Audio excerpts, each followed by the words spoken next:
It's summer, 1637. Not long after Holy Roman Emperor Ferdinand II had died, and the 30 Years' War was nearing its third decade. And in a quiet and ancient forest in England, King Charles I is hunting. The king is 8 years into his personal rule of England. He had dismissed Parliament in 1629 over our now familiar issues of religious liberties and dynastic tax revenue, and he had simply declined to call them back. And though this created domestic angst among the parliamentary class, and created problems of raising enough royal revenue, as Parliament's consent was necessary to raise new taxes, things were relatively stable. Charles had more or less kept England out of direct involvement in the Continental War, now rounding its 20th year, and without major military expenditure, he could basically keep his regime afloat by dredging up ever more obscure feudal dues and levies. He was happily married to his Catholic wife, Henrietta Maria. He had 4, soon-to-be 5 children, including 2 viable male heirs. And he didn't have this damn Parliament bitching at him all the time over the damn tonnage and poundage tax. Tonnage and poundage, folks. We've got the tons, we got the pounds. We got to put them together and get a tax. You got to do it. So Charles liked to hunt. His rule had always been on a bit of shaky ground. He had never been anyone's preferred leader. He had never had the confidence of a firstborn king. So for him, like his father, James I, hunting offered a real realm over which his dominion was unquestionable. The fresh kill of a stag bred from the same stock in the same forest by his predecessors, Henry VIII and Elizabeth I, gave him connections to his past. It was a simple and more direct pursuit than dealing with his subjects or royal court. Among all the recreations that kings engaged in, from tennis to balls, they called it, to pretending not to be annoyed at their jesters, hunting was the most richly symbolic. The hunt represented the monarch's claim to sovereignty, his God-bestowed power over life and death.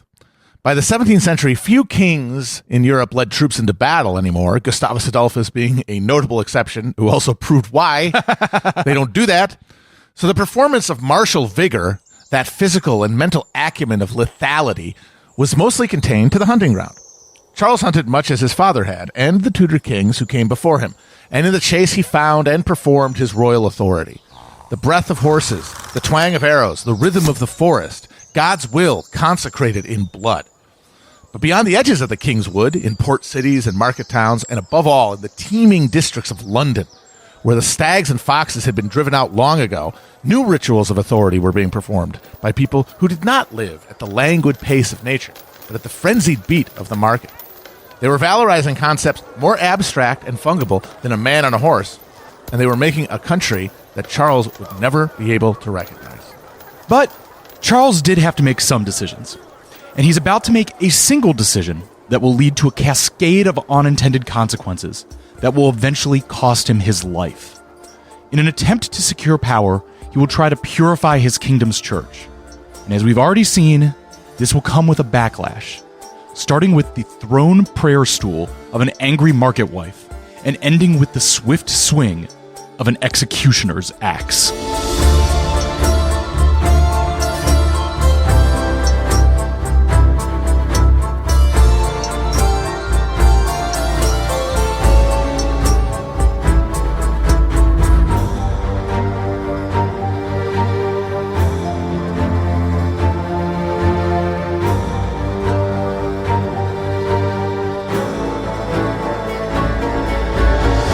So I've talked about how the War of the Roses, fought as English control of French territory began to wane, decimated the upper ranks of the English nobility, and allowed Henry Tudor, an upstart Welsh lord with a tenuous claim to the throne, with the ability to depose Richard III with a small army of mercenaries.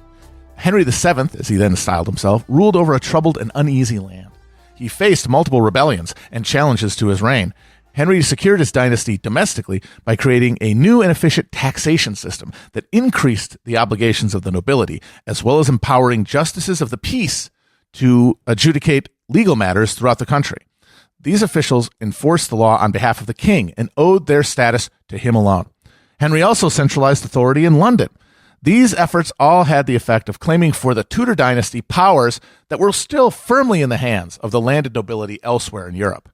Like the Habsburgs had upon their ascendancy, Henry secured his dynasty through strategic marriages. His daughter Mary wed to the King of France. His first son and heir Arthur then, after Arthur's death, his second son, Henry, were married to Catherine of Aragon, daughter of Ferdinand and Isabella, the unifiers of Spain.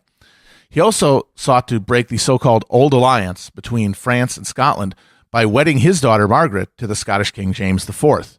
Mary came back to England after the death of her husband, but the latter two matches would have massive repercussions for English, European, and world history.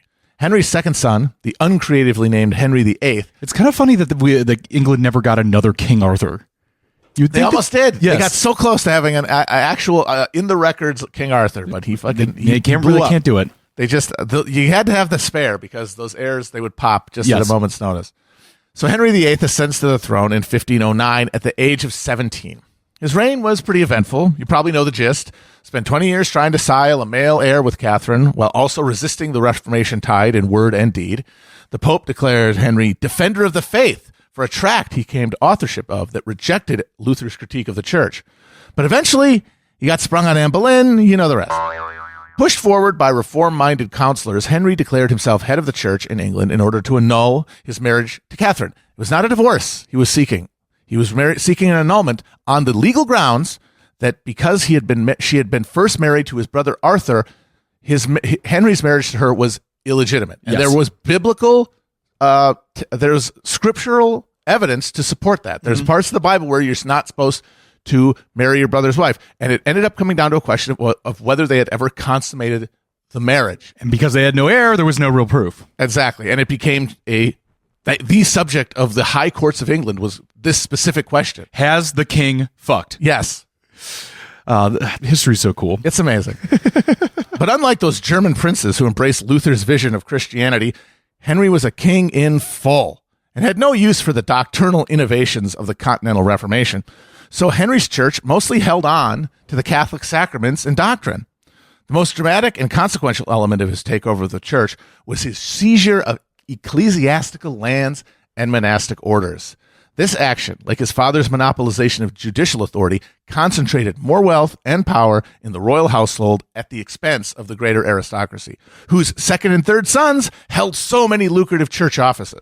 It's hard to understate just how consequential the transfer of monastic lands to royal lands were, and then the selling of those lands back down to the landed gentry. In fact, there was just the other month a study, I believe a Harvard study, that looked at areas in England where monastic lands were seized and redistributed in the 16th century were 3 times as likely to have mills on them and be 3 times more productive in the 19th century because those lands went directly to the kind of upwardly mobile bourgeois gentry who would be then developing them into profit centers centuries on. It's no other Reformation dynasty gets their hands on this much land and the political authority that flow from that land. Mm-hmm.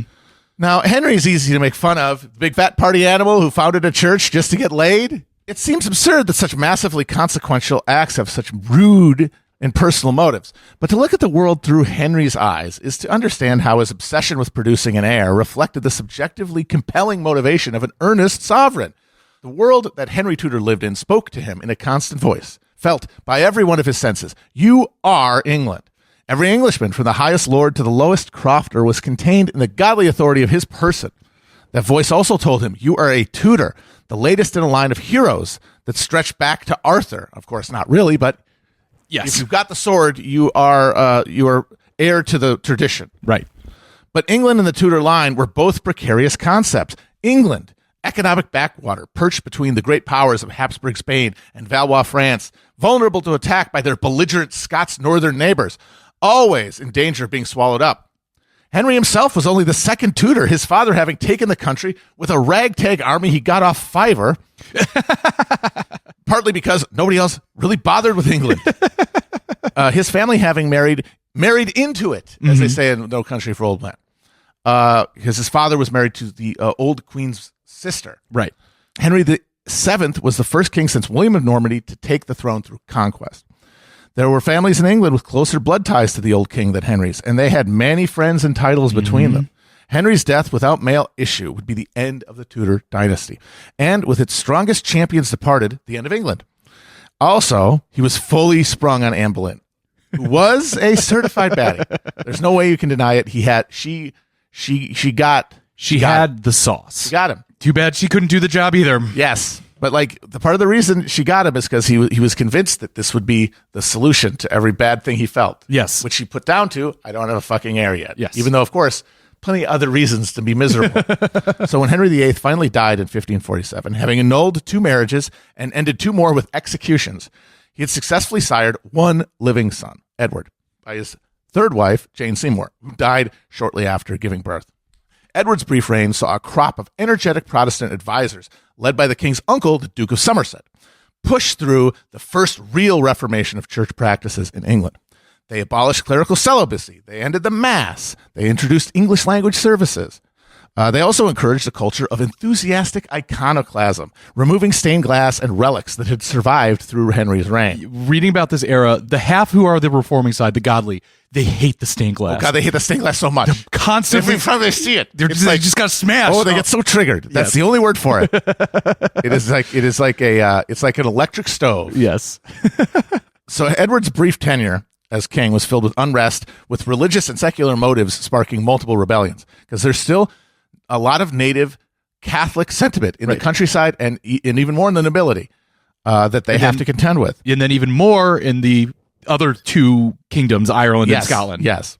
Now, the experiments ended when Edward died at the age of 15.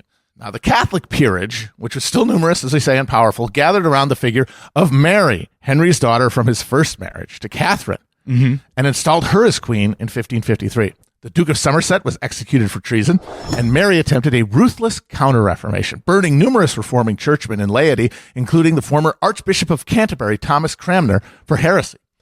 But in exchange for this crackdown, Mary recognized as permanent the alienation of church lands, because let's not go nuts here. What really matters? Yes. What's this ball game about? It's just like the Protestant reformers in Germany at the beginning. It's funny that your sincere godly beliefs really only go as far as like, well, but can I have this land? Exactly. Yes. It's like we will accept a Catholic sovereign, Yeah, but not at the cost of our enlarged status. Yes. In 1554, over the objections of many in court, she married her Habsburg cousin Philip, the son of Charles V, who would become Philip II, King of Spain. Yes. A militantly Catholic England allied with the Habsburg dynasty is a tantalizing counterfactual, and it does remind you of how contingent the great sweep of history could be. But all of this possibility, which could have happened, was thwarted by Mary's death from stomach cancer in 1558 after a reign of only 5 years, during which she had furiously tried to get pregnant by Philip and ended up with a weird phantom pregnancy. Yeah, a psychosomatic pregnancy, Yes. which caused great ripples of fear through the Protestant community of England at this very possible contingent, a Habsburg monarch of England. I think that at the very least you get a serious revolt against Mary's rule. Now, whether that leads to the Spanish invading and taking over, Which they do anyway. which they attempt to do under Elizabeth, Yes. if they do it earlier in alliance with the actual monarch? Queen of England, Yes. maybe things go differently. Who knows? It'd be funny if they spoke Spanish in London right Oh my now. goodness! Yes. They would probably know how to pronounce burrito. I'd like a burrito, please. So this left Elizabeth, Henry's only remaining child, Henry's daughter with Anne Boleyn, as the hope of the by now highly motivated Protestant nobility. Elizabeth's reign was long and successful. Sure, her former brother-in-law tried to invade England with a giant naval fleet, but the divine wind showed England her favor. Elizabeth finally completed the process of reforming the English church, creating a hybrid beast that incorporated reformed notions of a gospel-reading laity with a formal structure of ecclesiastical offices fully under royal control. This tenuous arrangement left both insurgent Calvinists and recusant Catholics alienated and would come under intense pressure after Elizabeth's death. Since the Virgin Queen died without issue, the crown would pass outside the realm to Elizabeth's Scottish relations.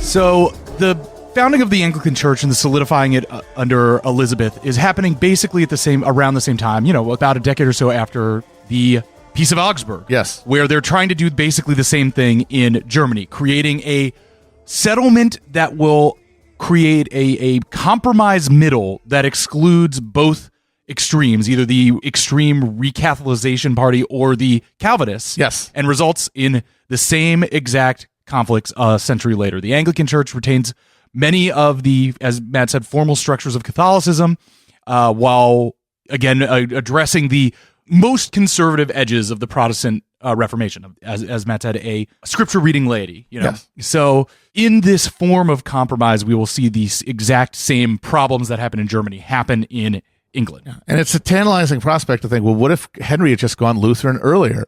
What if he had gone Lutheran with the first tide? And one of the big reasons he didn't and held on to his Catholic superstitions, really, which they are at that level of power, was that Luther would not recognize his divorce as correct. He was basically shopping throughout Europe for some religious authority who would validate his argument, his legal argument for why his marriage wasn't recognized. The Pope, who was in the thrall of the Habsburgs, wouldn't do it. Nobody else had any reason to. Luther could have done it, but Luther fucking hated divorce, and he would not acknowledge Henry's claim. He hated divorce so much that when Philip of Hesse, remember him, one of the very first and most enthusiastic princes to convert to Lutheranism, right? The guy who bankrolled a whole lot of the Reformation. He was in love with his mistress, and he, of course, was sick of cheating on his wife, and so he kind of sounded out if Luther would support him in a divorce. When you crack open the Bible in there, maybe it says something about divorce. Maybe there's something here. Work with me here, Luther. Yep. And Luther's like, no, thank you. And instead, Philip of Hesse says, well, what if I marry her also? And Luther says, well, I don't like bigamy, but it's better than divorce. And though he doesn't go to the wedding, Philip of Melanchthon does and puts his official stamp on this guy's bigamous marriage. And it became a huge propaganda W, one of the few that the Catholics got during this early Reformation. Like, look, dudes, why are they doing this? Yes. They want to become barbarous Turks. That's why they want to overthrow the church. But this is, again, Luther, he couldn't fucking move off of his peg. It didn't matter if it was politically expedient to do so. And so they lost England until it's a completely different geopolitical situation. I'll also just take this moment because we're going to be using the words Episcopalian and Presbyterian a lot, that we should define them just so you have it in your head. Episcopalian refers to a system of appointed bishops. Yes. And it is the top-down order of the high Anglicanism, in which it will be the state church and the dynastic control of the church's policy to appoint bishops who oversee the church from a top-down level. Presbyterianism is a congregational organized church in which leadership is elected from the bottom up. It is broadly the Calvinist-Lutheran schism. Yes. As it plays out later in England. Yes. The English church becomes this royally controlled structure, and that is because of the power, at the end of the day, the power of the monarchy. In Scotland, where the king is much weaker, you have a different situation where the revolt that is always occurring against royal imposition of authority in the north is able to coalesce early around this radical church, and the Calvinist Bolsheviks, basically, of Scotland are able to push them forward very rapidly, but that's because they were pushing against a much weaker opponent. Right. In England, the monarch was able to dominate and impose their version of Protestantism onto England, but now we're getting a situation where the King of Scotland, who ruled over this violent transition, because they do still have a formal church in Scotland that is led by the king, and they still have bishops, because as the king told the Scottish church leaders from the Kirk, they call it, which is the assemblage of presbyteries, he said, no bishops, no king. Right. It's like, if I cannot appoint a bishop, then I am not a sovereign. And so they still had that structure. But the political power and organization of the and this is crucial, public support of the Presbyterian Church is much broader in Scotland. Right. You're connecting the interests of the rural landowners and the urban merchants and even small farmers. Like, they're all in alliance against the king with this this purer church that is also manifests the political opposition to the king. Right. To drill that all down, to keep in mind, Episcopalianism means usually royalists. Yes. Presbyterianism usually means upperly mode, but parliamentarians. Parliament versus king is going to come down to Presbyterianism and its English versions, because Yes. it's not technically the same thing in England, and the High Church plus Catholics. Right.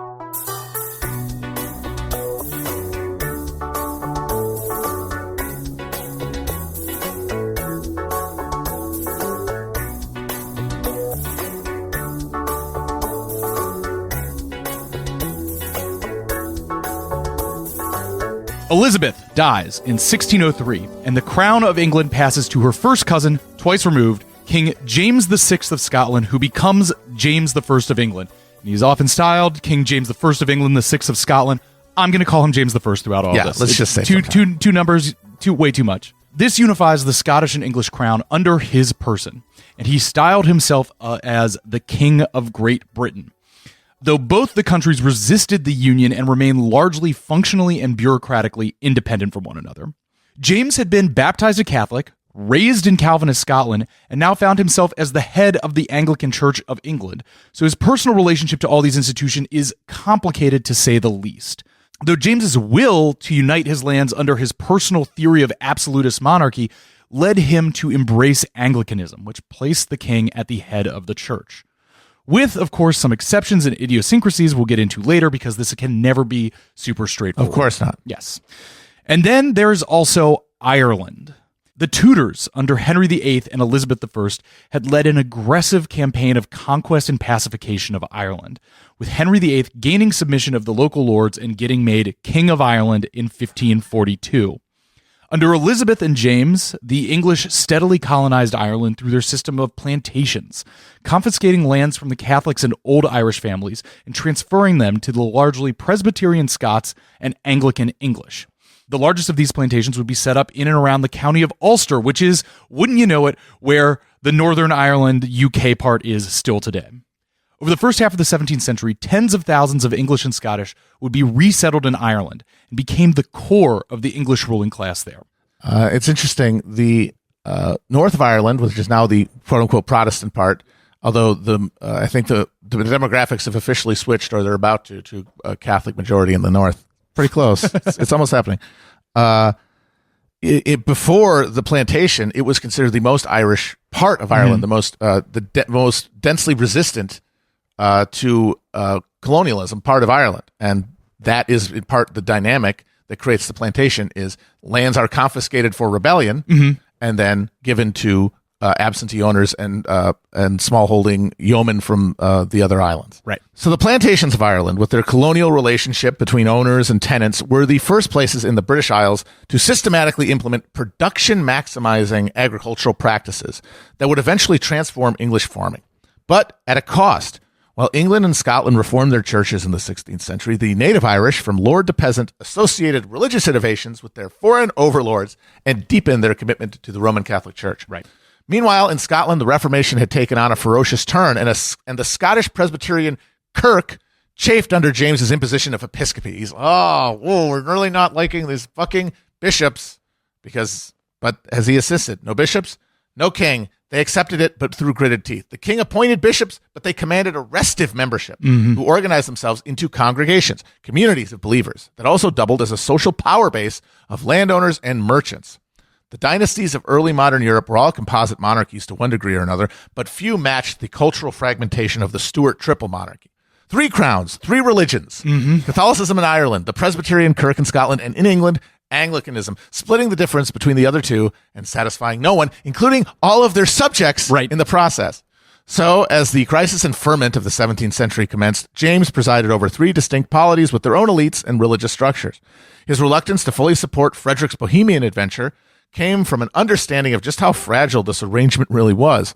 Every martial state-building project a composite monarch pursued created a centrifugal pull away from centralizing authority in the monarchy's component parts. But refusing to engage in a project carried its own risk. At a time when the powers of Europe were sharpening their polities into machines of religious righteousness, the British Isles seethed impotently, religiously divided. The merchants of the cities, taken with the most strident variety of Calvinism and alienated from the established Church of England, directed their social and economic anxieties into a political vision that fused religion and business. Nowhere was this trend more noticeable than in the financing of England's nascent North American colonies. with the established, religiously moderate landowners of the country eschewing funding such risky ventures, the money and manpower to develop New England came from Calvinist merchants. In 1604, James commissioned an official Anglican English translation of the Bible. You may have heard of it. It's kind of famous. Kind of famous, often found in hotel rooms. Yes. It was, or is that a different one? Did the Gideons give you the King Bible? Yeah, the is Gideon that King Bible. James? I don't look. I'm not going to wade into this. Sound off in the comments. Which one do you prefer? It was published in 1611, and contrary to the king's desires, only deepened the religious ferment and division within the kingdom. Like Holy Roman Emperor Rudolph II, James spent his last years avoiding the mounting failures of his reign by retreating into fantasy. In James's case, that meant becoming fixed on the idea that he was under spiritual attack by witches. James had instigated a witch panic in Scotland and published a book of witchcraft called Demonology. He muted his public stance after moving to England, where witch accusations were greeted with greater skepticism. But as his health declined, riddled with gout and kidney stones, he drank to numb the pain. James withdrew from the business of government and awaited his judgment, finally dying in 1625. One thing that becomes very important in this era is to what extent the foreign policy of the sovereign reflected the religious intents of the population. So back in, say, Elizabeth's realm, she kept this kind of high Anglicanism that hewed more closely to Catholicism, but pacified the Protestant elements of the country, of the upper bourgeois nobility, by having an aggressive pro-Protestant foreign policy. Yes. So if you're supporting Protestants outside the kingdom, you can get a little more accommodation inside the kingdom for your less reformed church. Precisely, yes.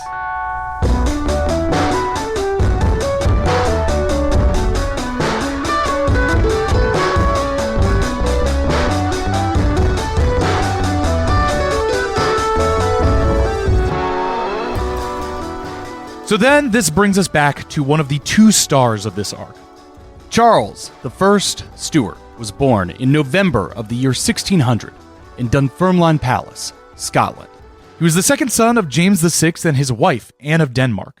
At the age of 3, Charles was abandoned in Scotland when his parents and older siblings headed off to London to assume the throne. Charles was sent to live with his father's associate, Lord Fyvie, who already had 10 children of his own.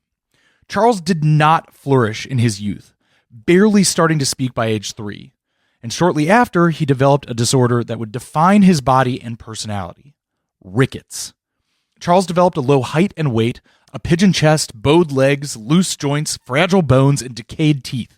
At full height, he would only grow to be 5 foot 4 inches tall. As well, it's speculated the rickets contributed to a lifelong personality of apathy and irritability. Charles was bounced from nurses to family friend Lord Fyvie's house, and eventually transferred to other foster parents in London, where a disinterested James I suggested the boy be forced to wear iron boots to strengthen his legs. Charles's older brother, Henry Frederick, was tall and capable and destined for the throne. Partially encouraged by James, Henry would taunt Charles mercilessly. He once grabbed the Archbishop of Canterbury's hat and shoved it onto Charles, saying that he'll one day make Charles the Archbishop since the robes would hide his hideous legs. Oh, burn. Yes, Charles's childhood sounds pretty terrible. Charles developed as a frustrated and headstrong child, seemingly compensating for his physical weakness by a combination of feeble determination and bouts of rage. Then, also, he pathetically sucked up to his older brother Henry in desperate need for approval, saying, "Sweet, sweet brother, I will give everything I have to you, both horses, and my books, and my guns, and my crossbow, or anything you would have. Good brother, love me." Charles wrote that to Henry when he was 9. Oof. He's just Really, not that into you, dude. Yes, very pathetic. Well, Charles never got Henry's love, but he did get his crown. Because in November of 1612, Henry died at the age of 18 of typhoid fever after a particularly hard-played game of tennis. You really could just die from getting winded back then. I know. I was just going to say, it's like, 2 episodes ago we cataloged the litany of horrors that befell the victims of the 30 Years' War. But it is like grimly funny to just remember that this era was so brutal that a prince who should be the most coddled person in your whole country could just go play tennis hard enough that he died. Yep. Whoops. Now the guy you were grooming to lead is gone because he hit a ball too hard. Yeah, that's wild. So at the age of 12, sickly, prickly little Charles became heir apparent, and he continued to develop his love of riding and hunting, a way to show strength and vigor over his frail little body. Teddy Roosevelt ass. Well, the thing is that Teddy eventually kind of figured out how to do it. Yeah, he figured it out. Yeah. He's more of a trying for it. Yes, but Charles is just here's the thing. He's a puny guy. Yeah, he's a little pipsqueak. Yes. He doesn't get the meat on his bones that Teddy does. So we've already covered Charles's adolescent misadventures to Spain to woo the Infanta with his companion advisor and surrogate older brother, the Duke of Buckingham. This was the thing with the fake beards and disastrous diplomacy. Having failed and humiliated in that pursuit, in 1625, Charles marries Henrietta Maria, the Catholic princess of France and daughter of Henry III Navarre and Marie Medici. At first, their arranged marriage is cold, unhappy, and distant. But with the death of Buckingham in 1628, Charles's affection is seemingly transferred from him to his wife, and their marriage becomes loving and supportive. Charles takes the throne that same year, 1625, and surrounds himself with a retinue of trusted advisors and courtiers who support his leadership, conceal his deformity, and contribute to a world of blissful royal domesticity. Against all the political trauma to follow, their court would project a model of functional royal courtly ideal for the era. Charles would be loved by those who saw him daily and loathed by those who knew him from afar, and his soon-to-be disastrous mixture of indecision and stubbornness would be encouraged by those closest to him. Charles often gets the rap as a huge idiot, and he's certainly not the brightest bulb. He's very indecisive, which is a form of like lack of confidence in your own intellect. But a lot of it is not his fault because he literally does not know what's happening. He can't know. He's living in a different world in a different chronological space than the people who are resisting him, and they have access to levers of power that he doesn't even know exist until they're being wielded against him. Yes, and so his real fault is that in facing that, he can't fucking make up his mind. He lacks the thing that leading from the front, being a military leader, is supposed to give you, which is decisiveness. But he hasn't fought a battle his whole goddamn life. He just rides around in the royal forests and hunts captive bred deer. He does a fake thing. Yes. He never imbibes the actual experience that sharpens his decision. And we'll probably talk about this more as we come on, but there are several points in this story where if he had just followed through the course of events that he set out to do and actually did what he thought he was going to, he probably could have headed off what's coming to him. But he backs down a number of times at places where he should have stood firm, and one thing leads to another.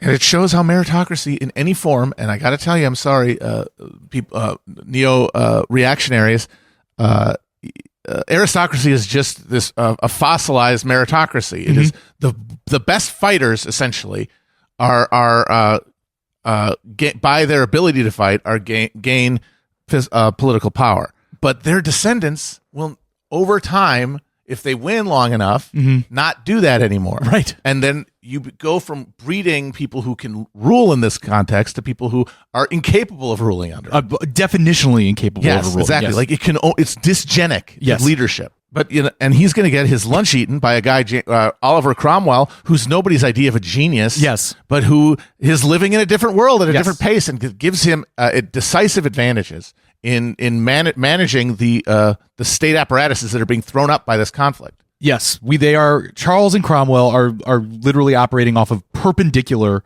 orthogonal decision-making matrices. And because one is functional in the moment and one is oppositional to the moment. Because Cromwell is forged in the frantic precarity of commercial life. Yes. So, let's talk about him. Meanwhile, Oliver Cromwell was born in April 1599, just 1 year before Charles. He was born in Huntingdon, near Cambridge, the fifth of 10 children and the only male to survive to adulthood. The family's wealth had grown to relative heights, then diminished over the past century or so, leaving Oliver as what we might think of as a downwardly mobile member of the landed gentry.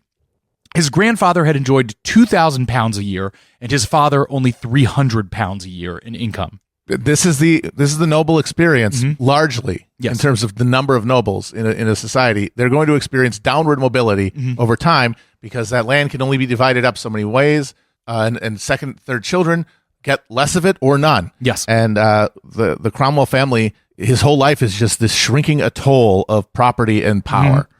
His grander relatives had lived on estates with tenants and mansions built from those same confiscated church lands, in estates and houses grand enough to entertain the king. King James I was a frequent stopper at some of Oliver's relatives' house.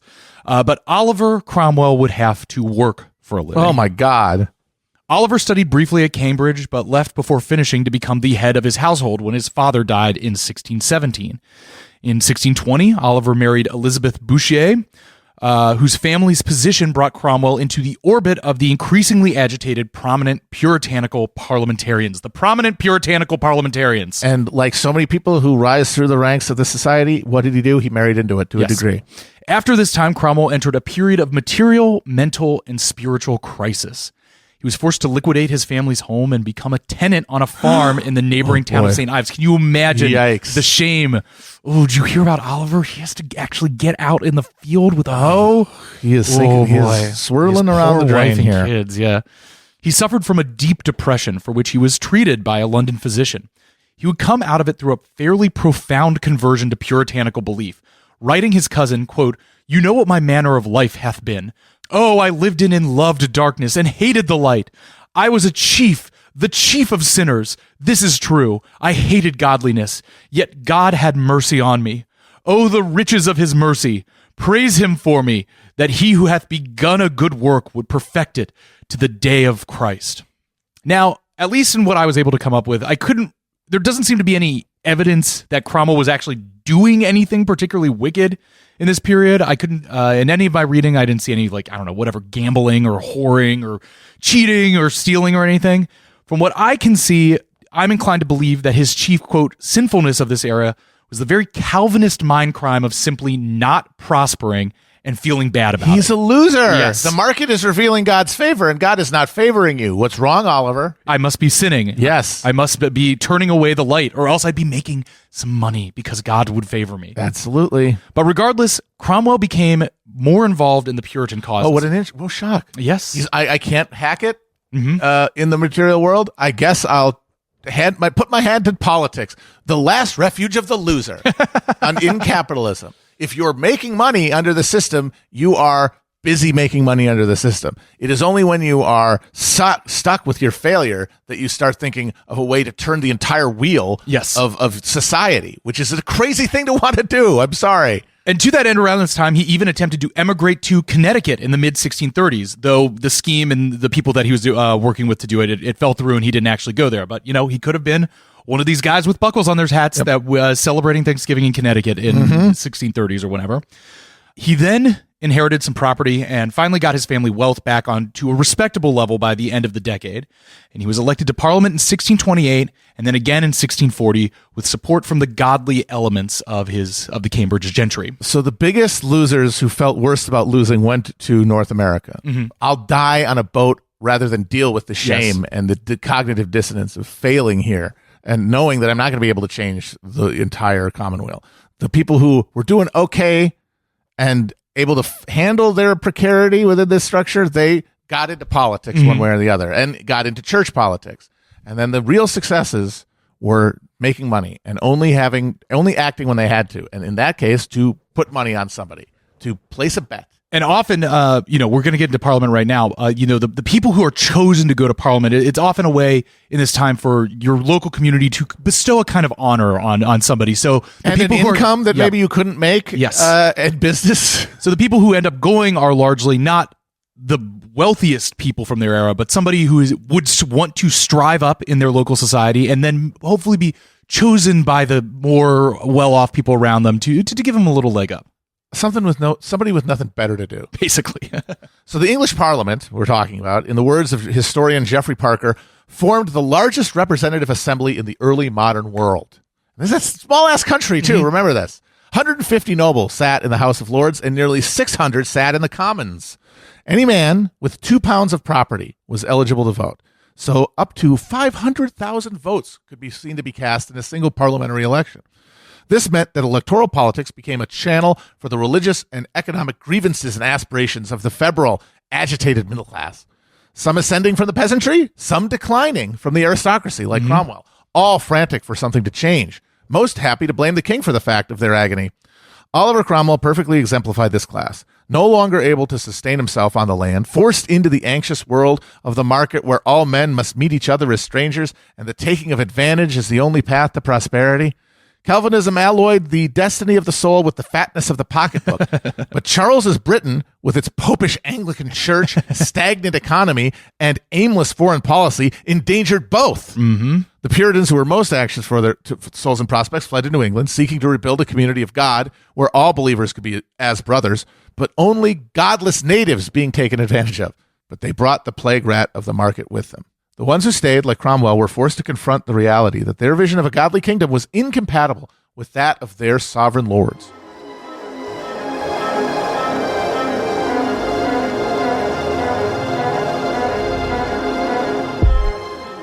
So, that's the table setting. We can now get into this conflict. And just to preface this section, we are not going to be covering the English Civil War with as much detail in the course of battles and movements as we did with the 30 Years' War.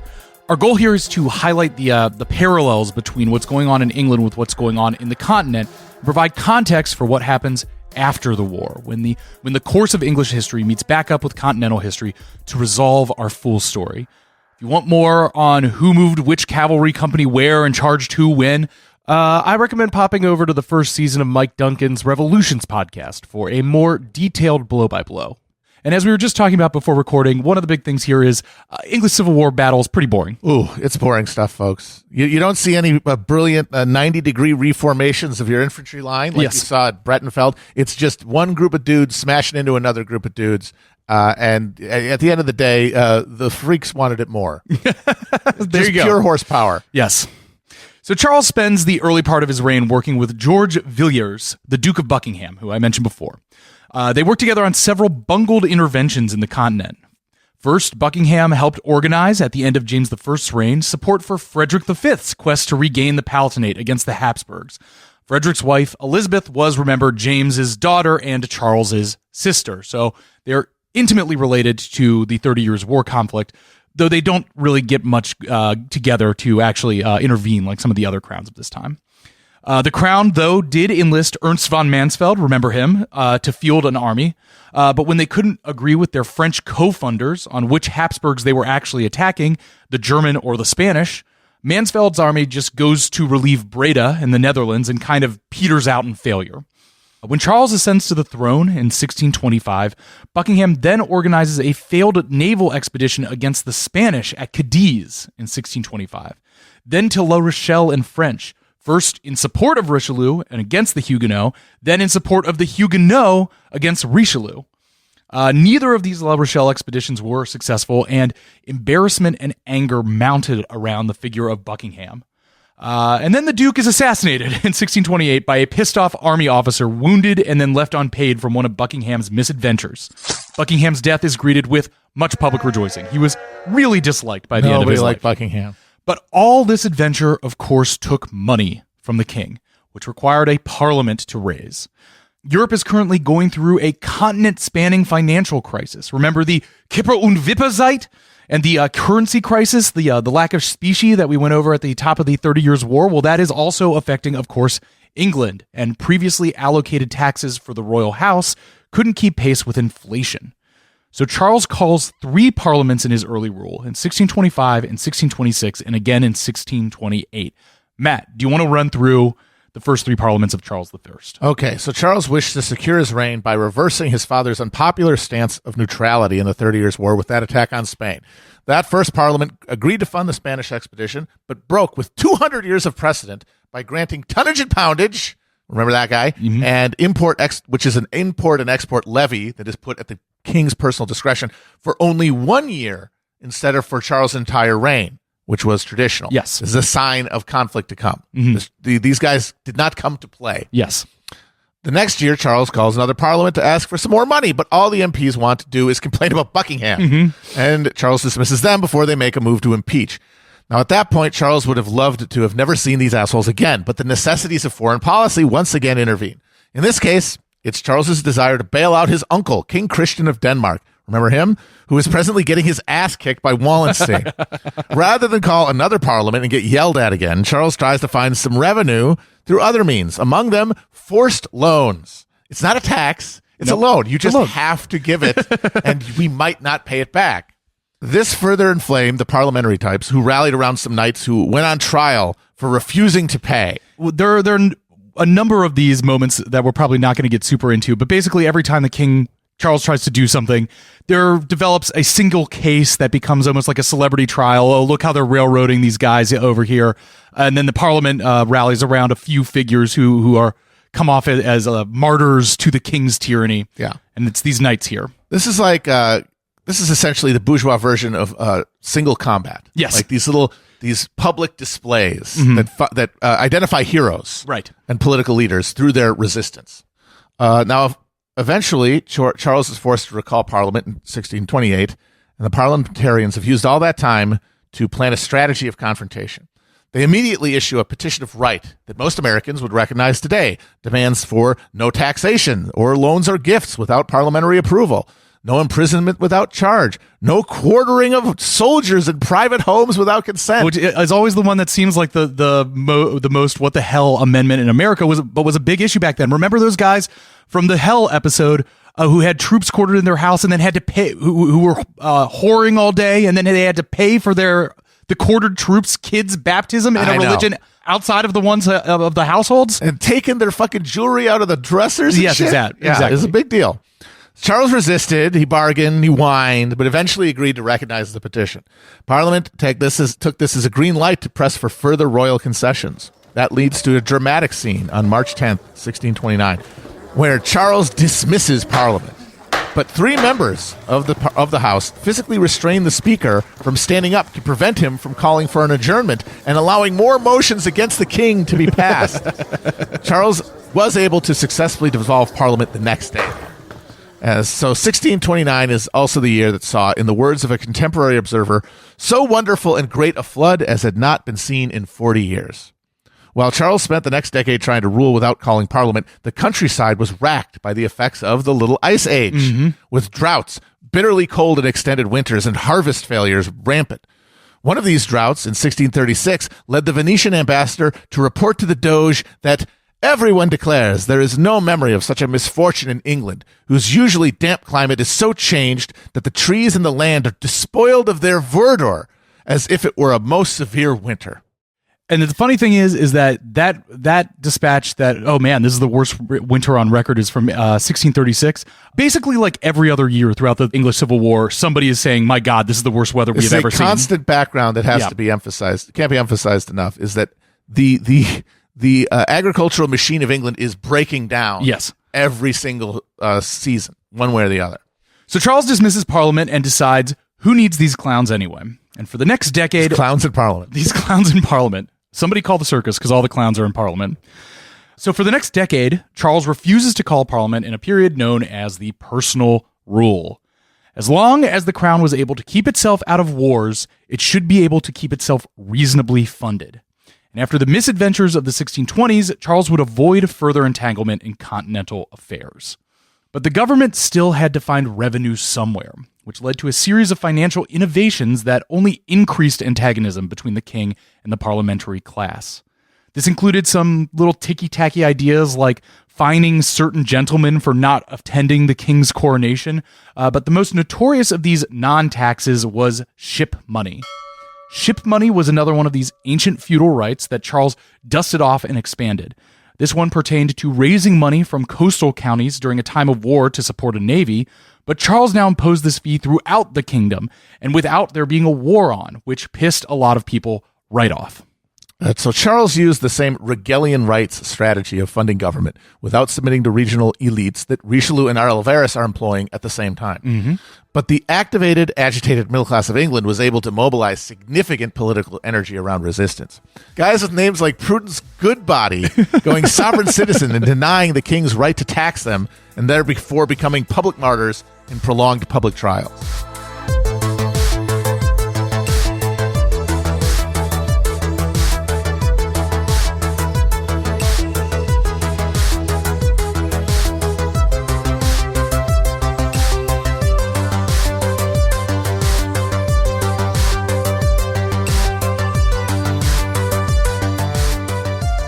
So we should also take a moment here to discuss Archbishop William Laud. and his religious innovations. As Laud ascended to the highest position in the Anglican Church, he championed an Episcopalian ideology that brought the church closer in line with Arminian Calvinism theology. Now, remember the Arminians? Yes. This is the high church that's going to develop and eventually evolve into first mainline Protestantism and then secular humanism. So Laud favored an ornate, highly ceremonial church which aligned with Charles I's beliefs and whole style, but to the godly parliamentarians, it just smacked of creeping popery. This is popery. They're taking the table out and putting in an altar. Yes. Like, that's a big part of it, is that you're supposed to sit across and among your fellow church members. Mm-hmm. You're not supposed to be looking at an authority. Yes, but that with they're putting railings between you and the priest to emphasize the separation between the authority that stems from the Anglican leadership and the congregation. This should all be the same thing. Yes. But the funny thing is that while all of these debates are a very clear and important religious ideology at the time, it kind of comes off to me that Laud is mostly an aesthetics guy. Oh, yeah. He loves it. He likes just fancy, nice. The church should look nice. The church should look nice. It should be ornate. And he kind of comes off as your like classic upper class British fruit. Yes, basically. just a fancy lad, as it were. But, you know, that fancy laddom it's structured on top of a real idea of what the church is. Yes. And it is a grounding institution. Mm-hmm. It is a social reality. Yes. And it takes money to make fancy stuff. Yes. And that means the church gets money. Yes. And that means you have a society that is literally funding consciously its own structures of reaffirming religious belief. Mm-hmm. That is not the world that the Calvinists recognize.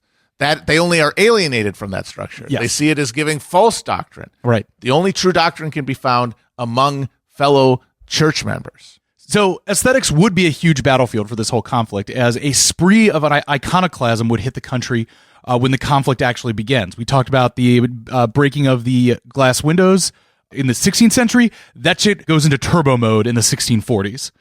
In some places, the main violence of the Civil War would manifest as the wanton destruction of stained glass, crucifixes, rails, altars, really anything of design or beauty within the church.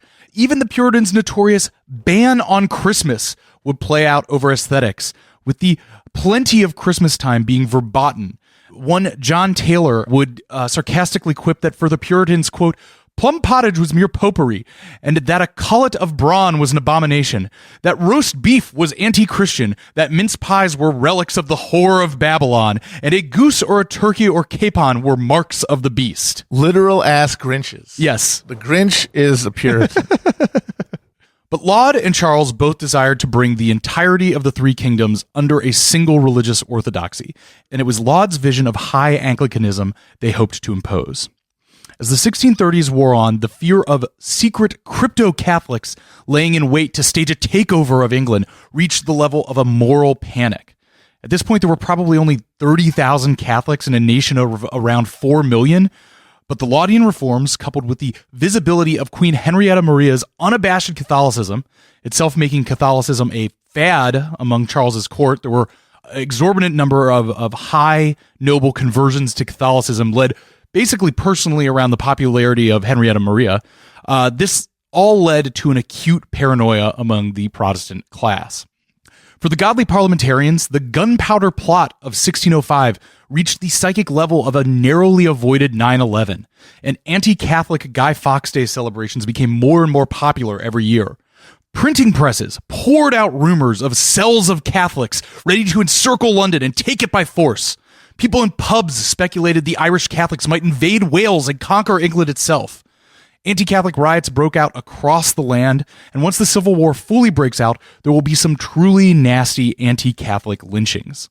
As well, Charles's non-interventionist foreign policy, especially to aid the besieged continental Protestants, while it saved the crown money, just stoked further hysteria about crypto-Catholicism in the king's court. The anti-Catholicism was just the sharpest edge of Puritan fear and hatred for Charles and Laud's religious regime. It's the most panicked expression of the fear that any straying away from the godly Calvinism and towards the hated Arminianism is just the last stop on the way back to a full embrace of the papal Antichrist. And these religious tensions are what's really going to set this whole thing off in 1637. Now, the Laudian reforms sought to bring religious uniformity to England, Scotland, and Ireland, and to get all of Charles's subjects to literally sing from the same hymnal. Now, yes, this is due to William Laud's personal vision of a united Anglican communion, encouraging Bible reading with maintaining ecclesiastical hierarchy that could guide Bible readers to godly conclusions and help them lead godly lives. But it was also part of a broader Stuart drive to harmonize the governance of the composite monarchy. When Charles had ascended to the throne, he envisioned creating a military funding system like the ill-fated Spanish Union of Arms that would have seen every element of his domain contributing to the common defense. To fund the scheme, Charles made a declaration of revocation when he was crowned in Scotland. This was a traditional method for a new Scottish monarch to reclaim crown lands that had been lost by their predecessor. All who had obtained lands for the church or the king during the previous regime would have their ownership titles revoked. The new king would then reclaim some titles, while magnanimously returning most of them to their previous owners, but at more favorable economic terms for the crown. Now, though revocation had precedent, it came at a time of deep economic turmoil and was greeted by the Scottish landowners with unrelenting hostility. After years of grueling negotiation and concession, Charles finally instituted the Declaration of Revocation in 1629. The same year, Ferdinand issued the Edict of Restitution in Germany, with the same result of unifying disparate elites against his rule. When Archbishop Laud showed up with his Book of Common Prayer and promised to suborn the congregations of the Scottish Kirk to Arminian crypto-Catholic bishops, the religious question catalyzed elite and popular resistance to economic and cultural centralization. When the revolt came, the wealthy families of Edinburgh sent their maids to do the revolting. Which brings us back to July 1637. On Sunday, July 23rd, the minister of St. Giles Cathedral took the pulpit and began to read from the Book of Common Prayer, the standardized book for Anglican services being prescribed on the kingdoms from Laud and Charles. As he read, a woman, commonly alleged to be named Jenny Geddes, rose and threw her prayer stool at the minister. Soon, the whole congregation devolved into a near riot of verbal abuse and physical objects hurled at the minister, with the women calling out, "Traitors! Belly gods! Deceivers!" Oh, not belly gods. And sorrow, sorrow for this doleful day, that they are bringing popery among us.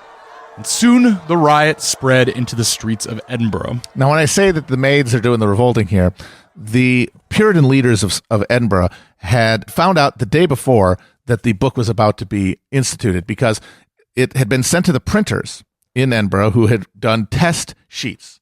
But because paper is very valuable, they didn't throw the test sheets away.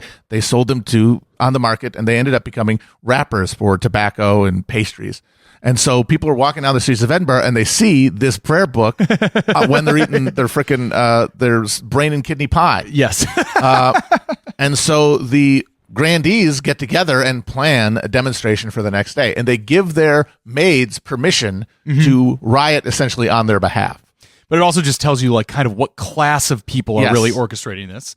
Class of people that can pay somebody else to do their rioting for you. Literally paid protesters. Yes. So then the freeform riots against the prayer book in the summer gave way to formal organizing in the fall. And by February 1638, leading representatives of the Scottish Presbyterians have gathered to adopt the National Covenant, a document pledging those signed to defend the Scottish Kirk and resist changes imposed by far-off London. Charles had made it plainly clear that church reform was the king's prerogative, not the meddling of evil conspiring advisors, which is often where the blame goes when there's a conflict between subjects and kings. It's the king's advisors who are wrong. Can't do it now because Charles even claimed that he had personally written the prayer book, which all put the Scots in direct revolt against the crown. Charles would have to respond with force.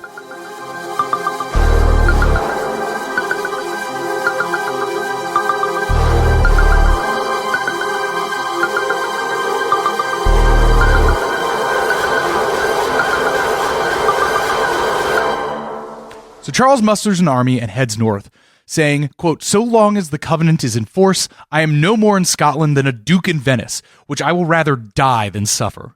But the king and his men were raw recruits, led by men with more experience hunting than making war. The men who made up the Scottish Covenanter forces, especially the command, had spent years, sometimes decades, serving as mercenaries on the continent.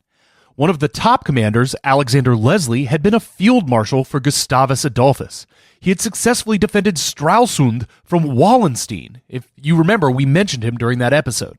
Leslie was one of 300 Scottish officers released from Swedish service and allowed to return to their homelands by Chancellor Oxenstierna, who had also sent them 4,000 muskets and 30 heavy guns to support the Scottish cause. These two armies get to the Scottish border, stare each other down, and Charles decides, hey, maybe I don't really want to have this fight. At least not now. Charles's back down, known to history as the pacification of Berwick, more like the pussification of Berwick, goes a long way towards dooming his reign. Things had gotten to this point thanks to his intransigence, but faced with the reality of making war on his own subjects, he blinked. The Scots were emboldened, and Charles was forced to call a parliament, which would be filled with men who smelled blood in the water. Even his wife Henrietta gave him the rolling pin, writing in a letter that if he didn't sack up and take control, she might as well go live in a convent. What kind of man are you? What kind of man are you? Scotland? What are you doing? Where you find your balls? As one might imagine, though, after 11 years of stewing in their manor houses and hamlets, 11 years of watching their colleagues badgered over fees and levies and loans, 11 years of printing press spectacle and show trials of the men who refused to pay those loans, the men who assembled for the soon-to-be-known as Short Parliament in April of 1640 were decidedly not interested in simply voting the king funds to fight their godly cousins north of the River Tweed. The MPs, led by the fiercely anti-Catholic John Pym, and he was like rabidly anti-Catholic even for the time, like, you know, the other anti-Catholics were like, whoa, man, maybe you need to settle down a little bit, man. They proceeded to dive right back into debates and recriminations over Charles's abuses of power, with little interest in negotiating concessions. Charles has zero patience for this and dismisses the parliament after just 3 weeks, hence the Short Parliament. And I will just take a moment here to say, like, starting now, the rest of this section of the story is just a morass of calling and dissolving parliaments over and over with very little done by any constituency. If your eyes start to glaze over with the specific dates of the specific parliaments, that's okay. Analytically, what's important is just to get a sense that the wheels are coming off of this specific political formation's ability to effectively govern under these conditions. But Charles again attempts to raise an army against the Scots, and even enlists his new royal favorite, the Earl of Strafford, to help raise an Irish army to help. The Scots take this moment to go on the offensive and positively romp across the Tweed, defeating the English at the only real battle of the first phase of the war, the Battle of Newburn, in August 1640. By the fall of 1640, the Scots are occupying a huge chunk of northern England and charging the crown £850 a day while negotiating for their peace to prevent them from ransacking Northumberland and the County Durham. Basically a protection fee. Yes, so Charles has to call another parliament. This one would sit in session for the duration of the war, hence its historical name, the Long Parliament. Long and short parliaments. Very simple. Yes. What's coming next is going to be a lot of attempts to neutralize that power by the king, assertions of power by the parliament, but the whole time these guys are going to just stay buckled down. Right. Now, this body is organized and focused on confronting Charles in every respect. They issue trumped-up treason charges against Charles's favorite, the Earl of Stratford. Charles made passionate pleas on Stratford's behalf and promised that he wouldn't allow him to be harmed, but in the end, Parliament strong-armed him into signing Stratford's death warrant. Parliament also imprisoned Archbishop Laud on treason charges of dubious merit. Mm-hmm. All the while, leading parliamentarians were in secret correspondence with the Scottish Covenanters in an actually treasonous conspiracy to undermine loyal authority. But it's okay because God said it's cool. It is astounding when you look at this. They're accusing these people of treason, Laud and Stratford, on incredibly flimsy charges. They're going to have to end up depending on bills of attainder to execute them because the cases are so bad. Meanwhile, they're literally conspiring to undermine the to undermine the government and to to negotiate with people who are in active rebellion against it. Yes. Wild. But again, God said it was cool. In late 1641, Parliament issues the Grand Remonstrance, a list of offenses committed by Charles and a proposed list of reforms and resolutions, including the removal of bishops from the House of Lords, increased parliamentary control over appointments, and, in a separate bill, increased parliamentary control over the militias. This last issue had become even more important in October of 1641, as Irish Catholics had begun an armed rebellion against the Protestant English and the Scottish administration in Ireland. The Irish situation necessitated raising an army, but neither king nor parliament could trust the other with authority over it. And as well, it raised old fears over the crypto-Catholic allegations around Charles. Even now, though, the remonstrance was presented in the hand-wringing, groveling nature of a parliament that wants to believe its king is good. and that perhaps it's still just his advisors who have misled him, pleading, quote, that his majesty may have cause to be in love with good counsel and good men. As the simmering conflict reached a boil, Charles decided bold action was necessary. On January 4th, 1642, Charles entered Parliament followed by some 400 royal troops. He demanded the immediate arrest of 5 MPs he believed to be the central radical junto, including John Pym himself. However, someone, perhaps from inside Charles's own court, had tipped the MPs off, and all 5 of them were not present that day. Charles politely asked the Speaker, "By your leave, Mr. Speaker, I must borrow your chair." Charles sat and asked for the members, to which the Speaker, William Lenthal, calmly replied, "May it please your majesty, I have neither eyes to see nor tongue to speak in this place, but as the House is pleased to direct me, and whose servant I am here, and I humbly beg your majesty's pardon that I cannot give any other answer than this to what your majesty is pleased to demand of me." Oh my God, spit it out. Shut the fuck up. God. The king strained his eyes to search the room in silence for his quarry, and after a tense moment, Charles, always the hunter, muttered, "It seems my birds have flown," and walked out of the hall to jeers of "Privilege! Privilege!" from the MPs. The acidic civility of this scene belies the true reality, that the fatal rupture had occurred between king and parliament. The speaker and the MPs no longer served the king, but themselves. And 6 days later, on January 10th, Charles, Henrietta Maria, their court, and several royalist MPs fled London. So Charles's decision to leave London was a major strategic blunder. London had England's largest arsenal, it had the Royal Mint, the gold reserves, and of course the Tower. But at this point, Charles had no longer felt safe at his own capital. Parliament's biggest asset in its showdown with the king was the population of the city. Over and over, Charles found his moves to assert his authority stymied by hostile crowds. In one instance, a London mob prevented him from rescuing his favorite Stratford from parliamentary custody.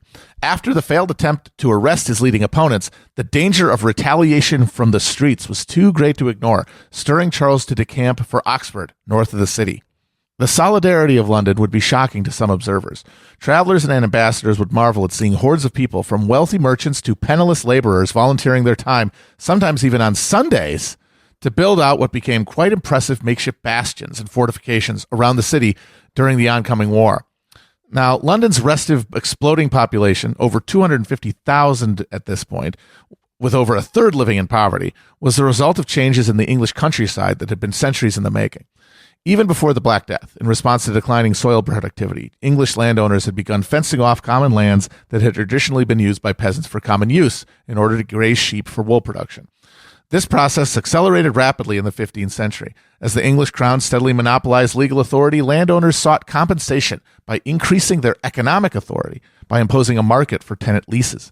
Peasant farmers, stripped of their ability to sustain themselves on common land, were forced to improve their productivity or face eviction.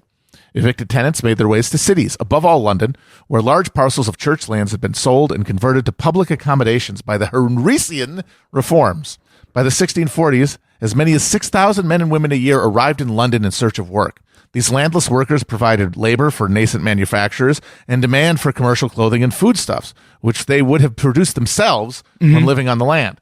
This created the first internal market in Europe, which would be the keystone upon which Atlantic capitalism would be built. These workers also provided ready recruits for the parliamentary leaders who employed and sold to them. And I think that it can't be underscored enough that, the presence and growth, exploding growth of a true laboring class in London is no coincidence to the type of market orientations that are going to develop here. Absolutely. So Charles and his court fled the city, and on August 22nd, 1642, he planted his standard at Oxford. But the hole had been poorly dug, and the standard was blown over and knocked into the mud in the night. But that didn't stop him from calling an army to his cause. Parliament responded by organizing their own army, led by godly aristocrats who'd cut their teeth fighting in the Low Countries, like the Earl of Essex and Thomas Fairfax, who we last saw as a war tourist inspecting the siege lines at Sarah-Cotton-Bush. Just had to stick that in one last time. Though, since we've started actually publishing this series, a few Dutch listeners have gotten in touch to tell me most Dutch just refer to it as Den Bosch. Which, come on, you admit your goofy-ass town name isn't even worth pronouncing in your language. Not my problem. Sarah-Cotton-Bush. Parliament moved to professionalize and rationalize the war-fighting capacity. A self-denying ordinance that required members of the Lords or Commons who had military commissions to resign one or the other removed many aristocrats from command positions. The creation of a new model army replaced regional armies raised by local grandees with a single national military force. And it was in this context that the obscure parliamentarian Oliver Cromwell was able to rise through the ranks. Now, meanwhile, in the King's army, one of the key cavalry commanders was Prince Ruprecht, now styled Rupert, of the Rhine, last seen failing spectacularly to regain his father Frederick V's claim to the Palatinate. Rupert was the beau ideal of the cavalier, the dashing aristocratic horse soldier who defined the king's side of the war. Rupert led his cavalry from the front in bold style, often smashing through parliamentary lines, but then instead of reforming his forces and returning to the battle, they tended to chase his fleeing enemies right off the battlefield and get lost in the search for plunder. The problem was that Rupert was your kind of a diva Baroque-style cavalry commander. It's true. The Roundheads were real lunch pail, focus on the fundamentals, play-to-win types, which gives them tremendous advantage in the upcoming war. And one of the keys to Cromwell's ascent would be his strict, puritanical relationship to order, of keeping order among his men. Cromwell offers reward and loyalty to those kept in order and severe punishment to those out of order. And this creates a class of citizen troops bonded by trust and spirituality to the army over all other institutions. Meanwhile, the King's side still relies on the trained bands scrounged up by landowners largely.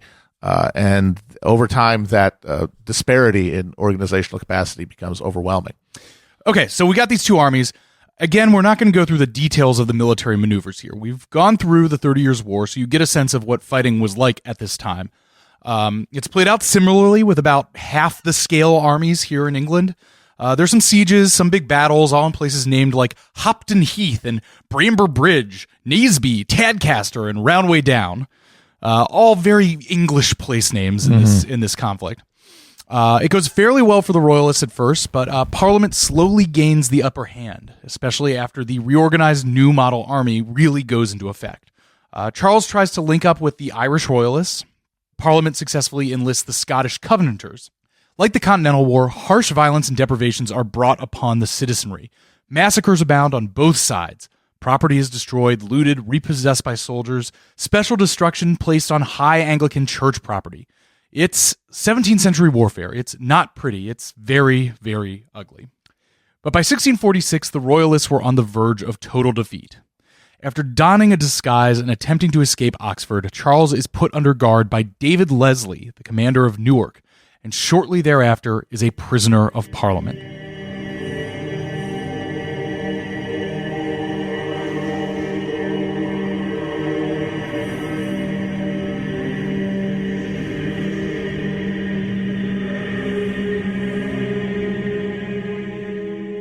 Now, at this point, every major political faction still considered it essential for the king to remain at the top of government.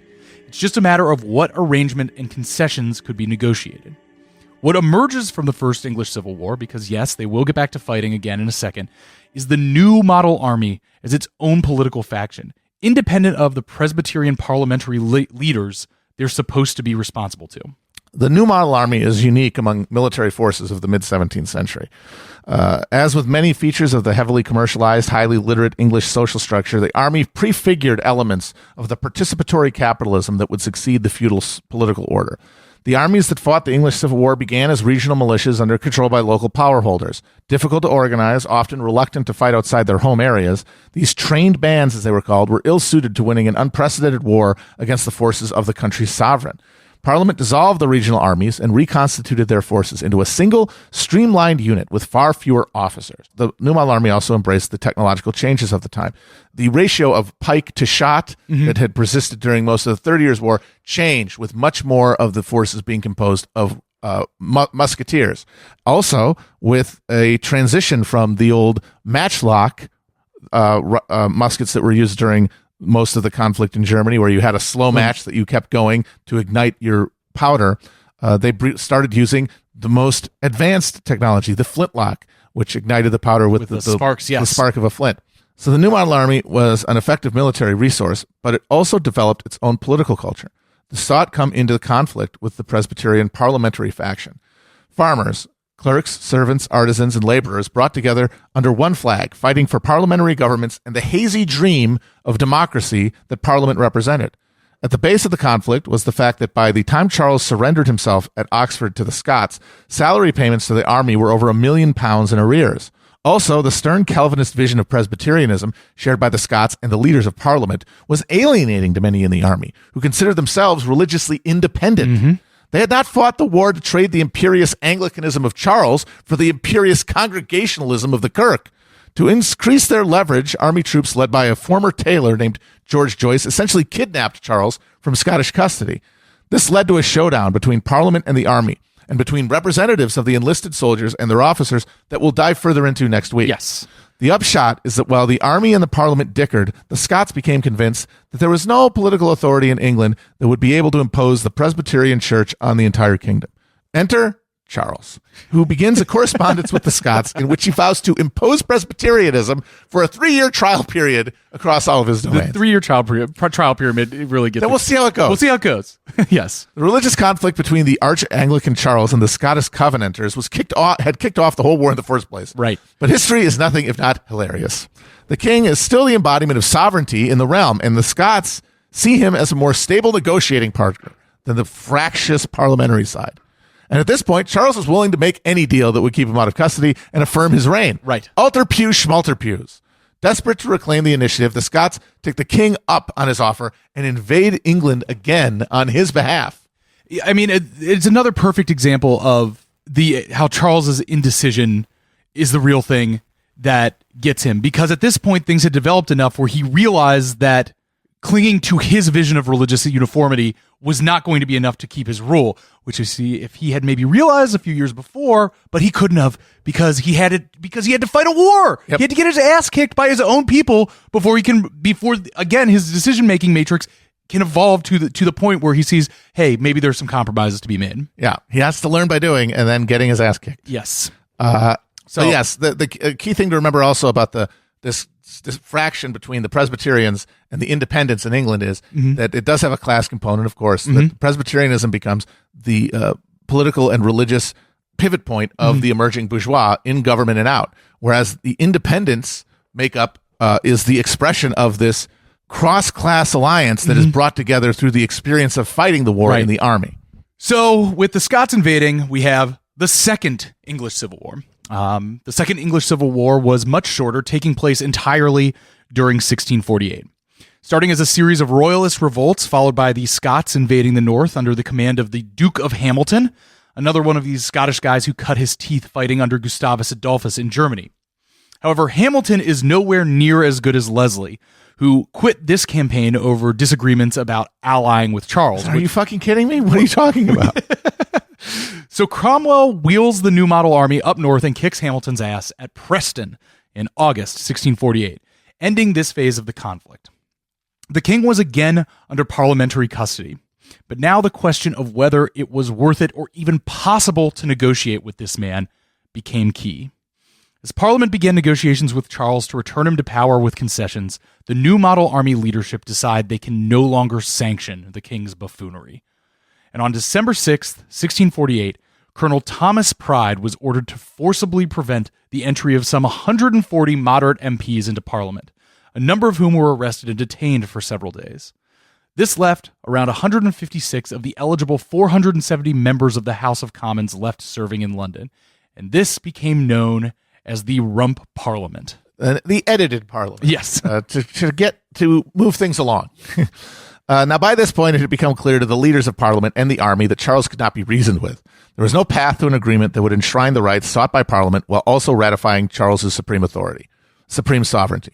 Among the greater public, Charles's authority and credibility had been destroyed by the publication of a 50-page pamphlet called "The King's Cabinet Open." That's a good title. Oh, yeah, you get them with that one. Yeah, they're learning this branding stuff because, maybe a generation before it would be like, notes from the duly revealed documents of the king, reveling in the perfidy of his lies and most calumnious, treasonous devil work that has been done on our behalf. Something like that. Yes.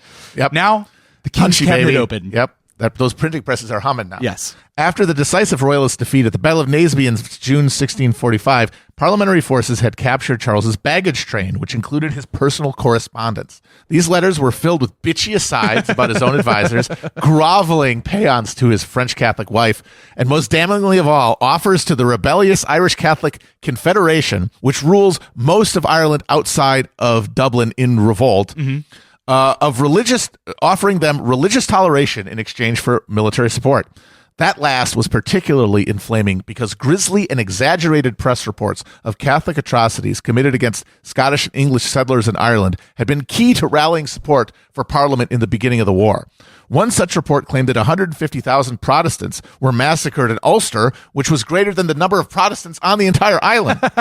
This is a classic example of your lying fake news media. Right. But those stories got people who were on the fence about taking up arms for Parliament willing to do it because they thought the alternative was not the king in power. It was a rampaging army of Catholic Irish heathens burning down your churches. And that's more playing into this Red Scare, basically, about Catholicism going on, even though there aren't that even many Catholics left anymore. There's not that many left, but they're over there in Ireland and they're seething. And now they're in revolt. They run the country. They're making offers to the King of Spain to invade. And now the king is in cahoots with them. The King's Cabinet Open contained many of these letters, along with damning annotations and juxtapositions with the King's contrary public statements. The publication of this pamphlet is part of a publishing explosion spurred by the collapse of royal censorship in England. There had been one newspaper in England before the war. By 1642, there were 60. Debates over the king's rule and the nature of governance filled bookstalls in their thousands. This new public sphere kindled ideas that would have been literally unimaginable to previous generations of Englishmen. For many of his subjects, Charles was no longer their king, but rather a man of blood, a biblical term for a specific villain who was a slayer of the innocent. Although no one in the leadership of the parliamentary side sought the death of the king, which would have thrown the British Isles into an abyss few could contemplate, it became increasingly clear that Charles's continued refusal to recognize the titanic changes that had rocked his domain were an even greater threat to continued order. Purification requires sacrifice, and to purify a new church and a new form of government would require a blood sacrifice proportionate to the task. Matt, do you think that there is a single point of no return for killing the king? Or does it have to be all of these things? I think certainly once he invites the Scots in, you know that he's not going to stop. Yes. You know that he will only buy time, and that will only undermine your position. But again, as we were just talking about, that is him learning to operate under this system. Yeah. Even though the system that he has then learned to operate has then moved forward in another way, he can't into know an better. unmanageable way. Yes. Yeah.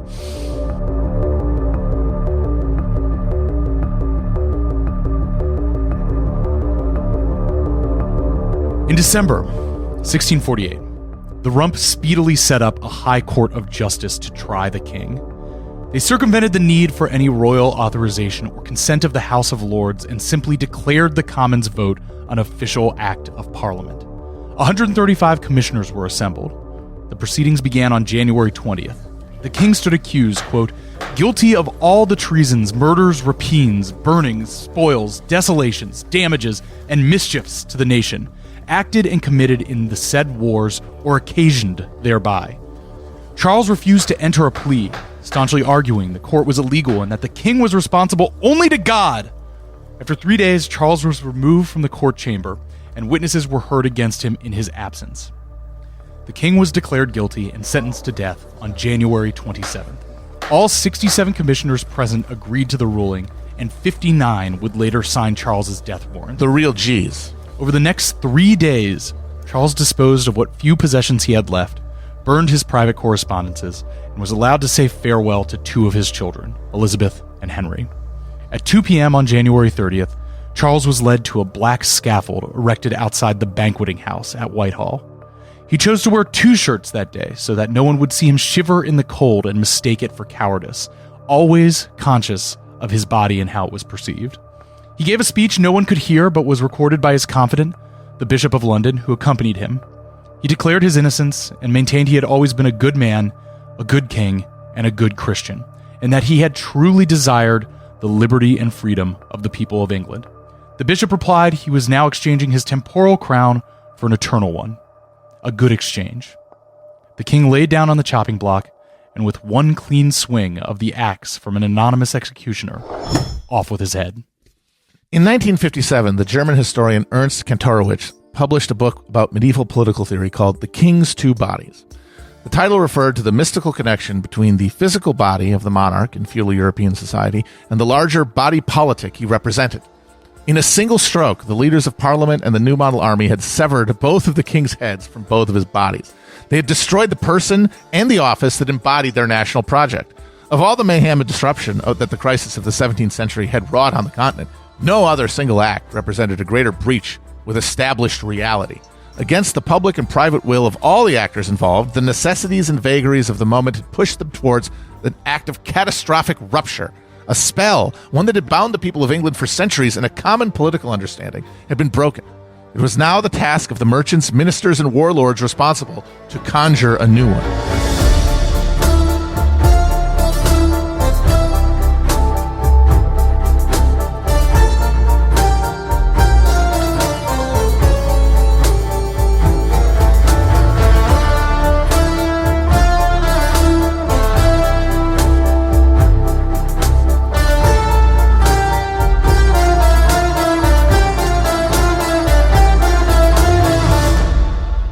Hell on Earth is written by Matt Christman and Chris Wade. It's produced by me, Chris Wade, with editing from our co-producer Nick Quaz. Show art and animation from the great Ben Clarkson, and you can find a supplemental interactive atlas for the series by John White over at hellonearth.chapotraphouse.com. Our theme music is by Nick Diamonds, with additional music by Alessandro Takeshi, Blackout Princess, Austin Riley, Tyrant King, Frederick Scarfone, John Ahrens, and Wagner Coop. Join us next week for the end of our narrative, as Cromwell and the parliamentarians attempt to forge a new political reality from the one they had destroyed, and England eventually brings about a new god to rule the world.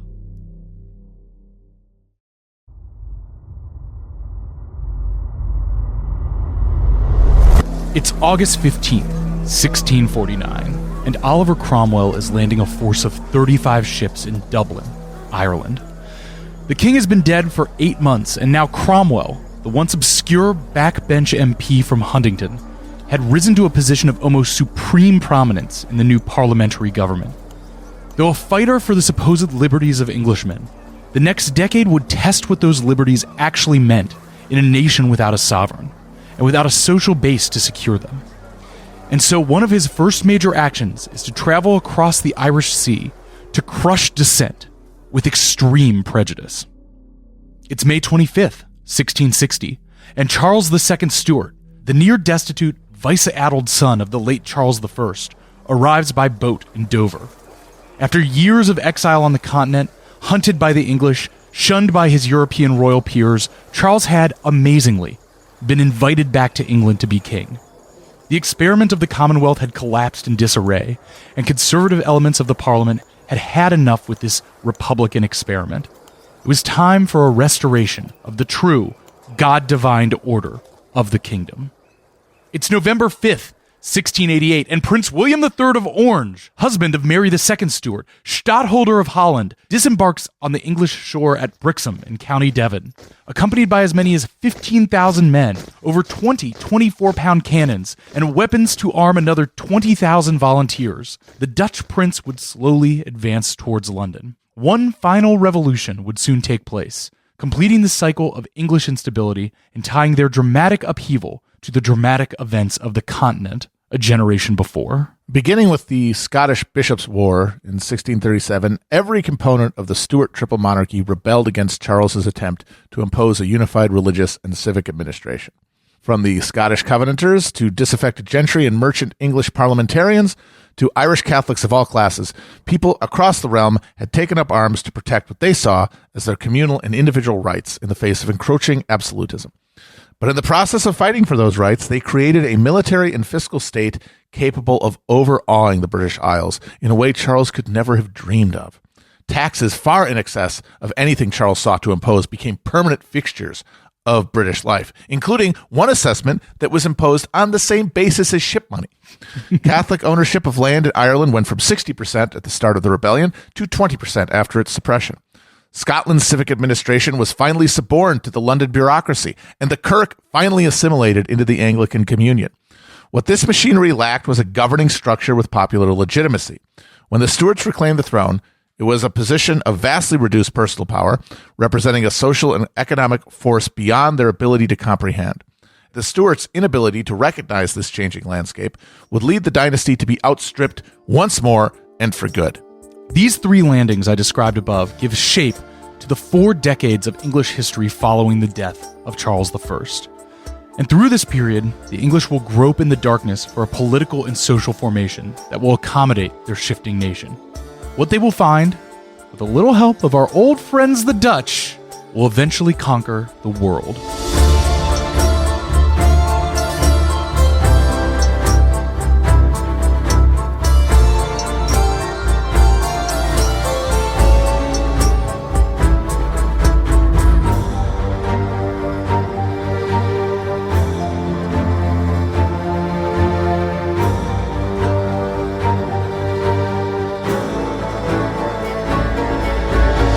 So, here we are, one last time, back to January 1649. The king was dead. Long live... The exceedingly small group of parliamentarians now left in the positions of authority, do you remember just 59 men had signed Charles's death warrant, had severed centuries of state structure, authority, and legal precedents along with the king's head. They had opened a Pandora's box and lacked any kind of context to answer the questions that spilled out of it. To understand the social and political conditions the parliamentarians found themselves in, we should first take a look at the interplay between Parliament and the New Model Army, which at the end of the war was the glue, through rule of force, holding this whole thing together. And to do that, we have to go back to 1647 to look at the social base of the army through the Putney debates. We mentioned this in passing last episode, now we're getting into it for real. After the New Model Army's victory in the First Civil War at the Battle of Naseby in June 1647, the general assumption was that a settlement would be negotiated with Charles to restore him to the throne with new conditions and limitations. The settlement proposed by the lead army commanders, known as the Grandees, who included Fairfax and Cromwell, was a fairly moderate list that failed to account for the army's enormous back pay owed to them, or potential amnesty for the soldiers. This led to a protest movement of more radical elements within the army and a debate between the grandees and the elected representatives of the soldiers, called agitators. This debate was scheduled for that October. So Matt, tell us about the Putney debates, the social base of the army, and where that gets us for the men who ended up leading Parliament after they killed Charles. Unlike the peasant levies or mercenaries of previous English armies, the troops of the New Model Army were largely volunteers committed ideologically to the Roundhead cause. By the way, that's what they called the parliamentarians. They called them Roundheads because they had embarrassing pumpkin-shaped haircuts. Like valiant, very just bad look. They came from all classes and parts of English society. They were issued Bibles and parliamentary catechisms when they signed up. The self-denying ordinance had cleared out the political generals, creating a fully professionalized fighting force based around a common political purpose. Or so they had thought at first. Once the king was in custody and the question of what the post-war government would look like came into focus, many New Model Army soldiers began to talk to each other about what they wanted out of governance. It became quickly clear that their hopes were not the same as those of the Presbyterian parliamentary merchants and landowners who had gone to war with the king to defend what they saw as God-given privileges. But the soldiers, thrust into communal camp life, fired by what they had read and experienced during the war, began to articulate a more radical vision. They had not fought and suffered and seen friends die to return to a world where one's rights were proportional to one's property. To that end, agitators within the army began organizing around a list of demands, including the end of the monarchy, the dissolution of parliament to be replaced by a single legislative body to be elected by universal manhood suffrage every 2 years. This chamber would be tasked with enshrining and defending certain rights, including the free exercise of religion and freedom from conscription, as well as writing a permanent constitution for the country. These demands were published in a pamphlet that also insisted on the army's right to enforce the demands if Parliament proved unwilling to meet them. It's remarkable to what extent these demands from the army are familiar to those steeped in American history. The leaders of the army, the Grandees, were hot to neutralize this potential rebellion within the rebellion. So in October of 1647, Oliver Cromwell and his commissioners met an assembly of army representatives at Putney near London. From October 28th to November 8th, The agitators and officers of the New Model Army debated the radical proposals. Cromwell refused to consider any government that did not have the king at its head. And Henry Ireton, Cromwell's son-in-law, bridled at the suggestion of a near universal suffrage as tantamount to anarchy. But the agitators responded eloquently in favor of a new concept of political liberty consecrated by the sacrifice of the common soldiery. Mm-hmm. One of the Leveler orators, Thomas Rainsborough, had the line that has stayed with us through history, saying, "I think that the poorest he that is in England has a life to live, just as the greatest he, and therefore truly, sir, it's clear that every man that is to live under a government ought first by his own counsel to put himself under that government." Cromwell and the grandees agreed to support the revised version of the demand of these levelers, but without any ability to coordinate and press their demands, the cause fizzled. On November 11th, the king escaped his house arrest at Hampton Court, and while he would be quickly recaptured, the emergency blunted leveler momentum. At Corkbush Field on November 15th, a leveler mutiny was personally broken up by the flailing sabers of Fairfax and Cromwell. The common soldiers of the New Model Army were forced to rest their political hopes in the word of their commanders, who they still trusted far more than the fat burghers of London or Charles's plumed cavaliers. So we have to go through this background on the New Model Army, since as the parliamentarians start trying to set up some kind of functional government, power is slowly going to drift towards them. And on the day of Charles's execution, the Rump Parliament holds an emergency session to jam through a bill basically justifying their own existence, declaring themselves the supreme representatives of the people, and giving themselves the sole authority to run the country. Really uncharted water here. Whose authority are they doing this on? Not clear, but who's going to stop them? They are the only political force left in the country.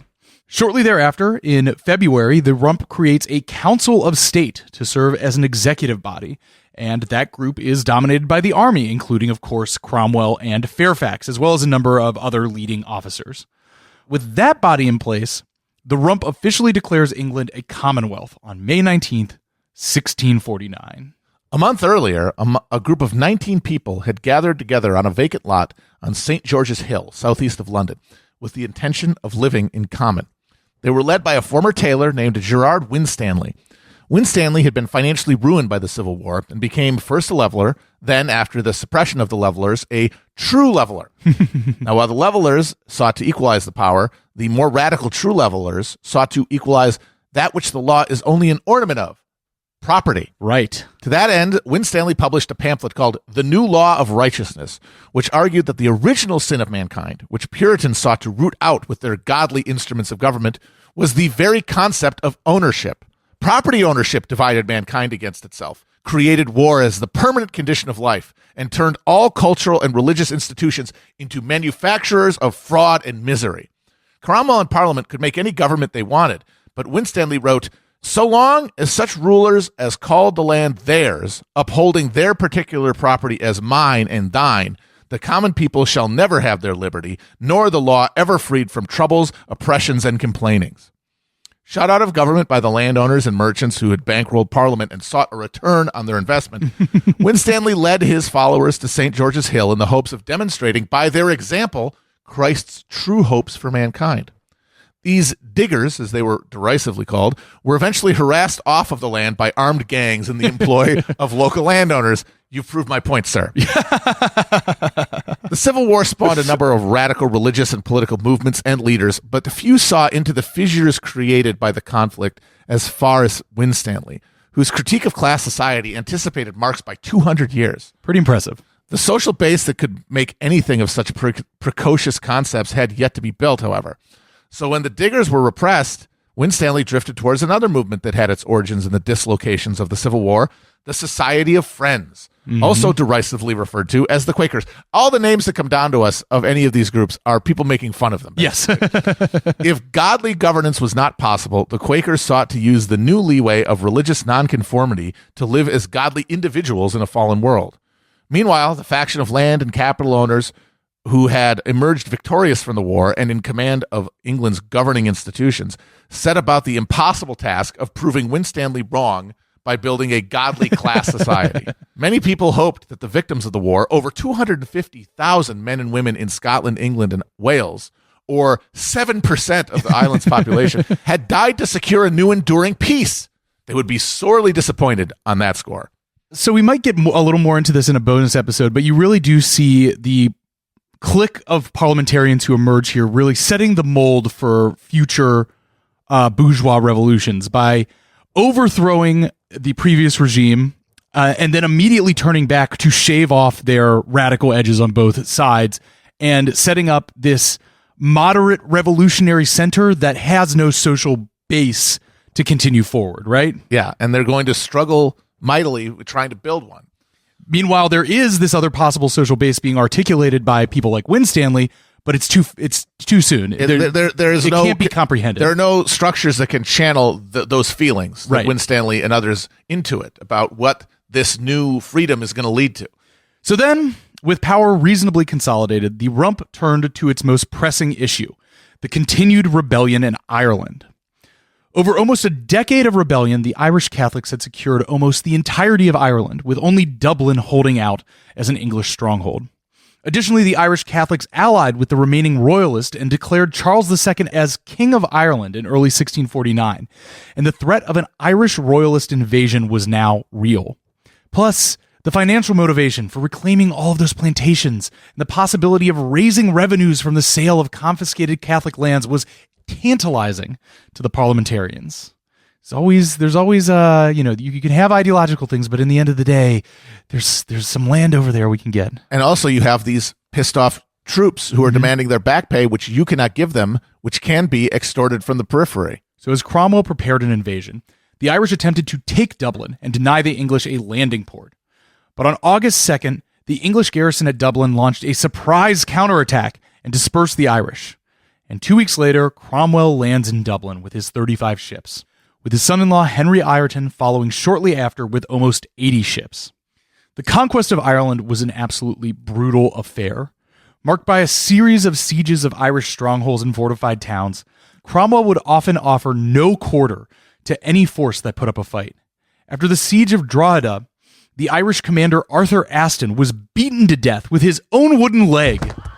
The slaughter of armed forces, clergy, and civilians was widespread, and fueled as well by years of reports, rumors, and fantasies drifting back to England of the savageries committed by the Irish on the English and Scottish population there. The siege of Drogheda really does end up being the Protestant response to the sack of Magdeburg. Yeah. It is the final atrocity to meet the original atrocity. After this generation of warfare, Protestants feeling almost that they had cause to finally be the ones doing the atrocities rather than having the atrocities done on them. Indeed. It's difficult to overstate the fear and loathing that the Irish rebels provoked in the Calvinists of England. Fear of being slaughtered by Irish Catholics in the service of the king did much to convert abstract outrage at Charles's administrative overreach into something worth taking up arms over. Revelation of Charles's negotiations with the Irish rebels destroyed the king's credibility and hastened his path to the executioner's block. When Cromwell landed in Ireland, his troops unleashing a decade of God's stymied wrath upon the papists, at least 200,000 people were killed by the cleansing fire of the Lord's chosen. The country that emerged from the fire was fundamentally changed. The plantation system brought to Ireland by the Tudors was spread across the entire island as Catholics were systematically dispossessed. Thousands were forced onto the bare limestone of the far west province of Connacht. To hell or to Connacht was the choice Cromwell was said to have offered. Thousands more were shipped to the West Indies as indentured servants. This is where you get the Irish were slaves too. And it's like, yes, for a little while in certain places, it's true. They were the people shipped to the West Indies by Cromwell. The practice of Catholicism was banned, and Catholics were banned from living in Ireland's cities. Religious and social life merged as Catholics became a subject population of tenant farmers and laborers working on the lands of absentee Protestant English barons. Meanwhile, veterans of the New Model Army who were owed years of back wages were instead paid in confiscated lands, achieving in the colony of Ireland the yeoman dream of self-sufficiency that was rapidly disappearing in England itself. Many more sold their land grants to owners of existing plantations rather than attempt to set up homesteads in ravaged, hostile terrain. The work of settler colonialism isn't for everyone.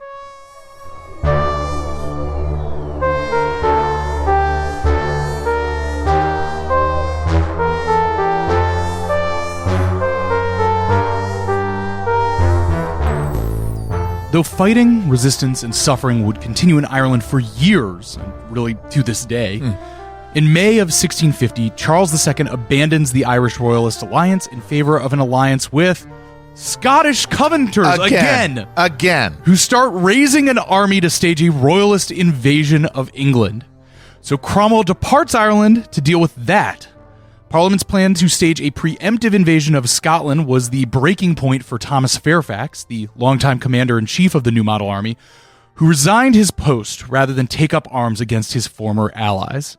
Cromwell was also much more reluctant to turn arms against the Presbyterian Scots than the Irish Catholics, famously pleading with them, "I beseech you, in the bowels of Christ, think it is possible you may be mistaken." But the Scots' bowels were indeed mistaken enough to ally with Charles II. So Cromwell now becomes the commander-in-chief of the New Model Army, and in the summer of 1650 invades Scotland. Cromwell soundly defeats the Scots at the Battle of Dunbar on September the 3rd. Charles II convinces the Scots that their only choice is to take the fight back to England, and in 1651 the Scottish armies invade. Exactly 1 year after the Battle of Dunbar, Cromwell rinses the Scots again at the Battle of Worcester, destroying the Scottish fighting capacity and essentially conquering Scotland itself, which soon officially became part of the Commonwealth rather than a separate kingdom. This is finally the last pitched battle in the series of conflicts going all the way back to the Bishops' War in 1639. Chalk this up to the Scots not taking yes for an answer. Yes. You can keep your Kirk. No, we want to extend it to England. We want to impose our Kirk on you. We have to impose our Kirk on you because it's the good one. Yes. We figured this shit out, and you need to get a fucking line. Well, guess what? Now nobody gets Now Kirk. nobody gets a Kirk. Congratulations. Worcester was another stunning Cromwellian victory, which saw Charles II forced to spend a night hiding in the hollow of an oak tree after fleeing the battlefield. The Royal Oak. You're in the Royal Oak. Which was like became a tourist destination for generations. Yeah, in look the at north. this dipshit head. Look at this loser. It also ended the Scottish dream of universal Presbyterianism. Oops, sorry. In the God-fired world of the 17th century, there is no room for religious toleration. Ungodliness could infect a righteous community by proximity and eat it to the bone. But many in England perceived the Scottish insistence on imposing Presbyterianism on them much as the Scots had viewed the Book of Common Prayer, the imposition of a foreign power. The two countries had warred with each other on and off for centuries, with England constantly attempting to overpower their smaller neighbor and Scotland seeking overseas allies, usually France, to keep them at bay. Neither could muster sufficient power to dominate the other, the border region being a zone of constant feuding and bloodletting that gave the world a warrior culture that would be exported, first to Ireland and then to the Appalachians of North America. James VI's ascension to the English crown created an uneasy dual monarchy, but it was the fighting of the war that finally created a force capable of imposing a single political power on the island both countries shared. Cromwell harnessed England's superior manpower and resources to thump the independence right out of the Scots. The Scots dealt with the death of their national and religious project by initiating the most violent spasm of witch trials and burnings in the country's history. It's like coming home from getting yelled at by your boss and kicking your dog. And it's the exact same thing as we saw in Germany 2 or 3 decades earlier. There's nobody else to get mad at, so you gotta find some witches.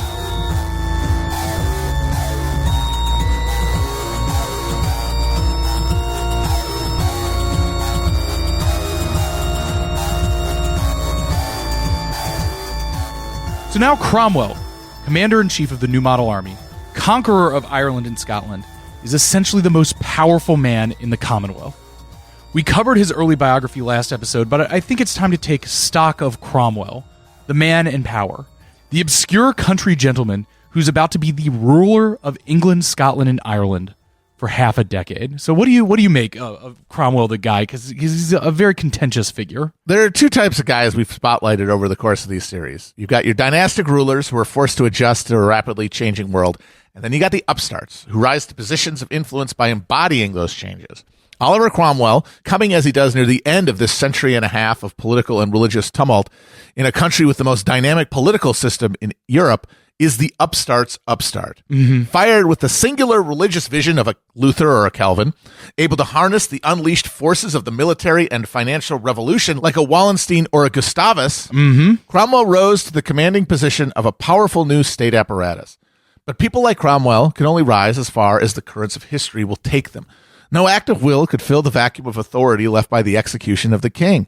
Cromwell and the other parliamentary leaders had tried their best to avoid having to kill Charles, but once they decided it was necessary to secure their rule, they convinced themselves of the ultimate righteousness of replacing the tyranny of monarchy with the godly rule of the elected representatives of Parliament. Yes. Those representatives, though, all had their own ideas of what comprised godly rule, and without a Hobbesian embodiment of state authority, like, say, a king, they failed to deliver Cromwell's vision and forced him to continually insert himself into the workings of government.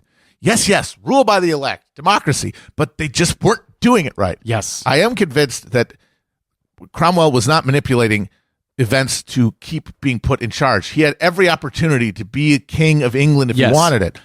His rule was ratified by his embodiment of this entire vision, this social vision. His only problem was his social vision was incompatible with reality, because he, unlike the tardy Charles, had overshot the runway on where society was. Yes. And he was as powerless to change that as Charles had been. That's my read on him too, is, we'll get him more into his legacy, but he just seems like he's just always backed into a corner by his own vision of the future. He's constantly pushed into a ever smaller circle of power. The only thing that his side, the people he wanted to govern for him, the only thing that they could agree on was waging a social war with a population that was only marginally invested in. Yes. And that's where we say, like, there's no social basis for this governance, and they fail to cohere over and over again. Well, let's get into how that happens. Yes. Speaking of failing to cohere, let's get back to parliamentary politics. By 1653, the Rump Parliament itself had devolved into stalled and intractable debates with very few results.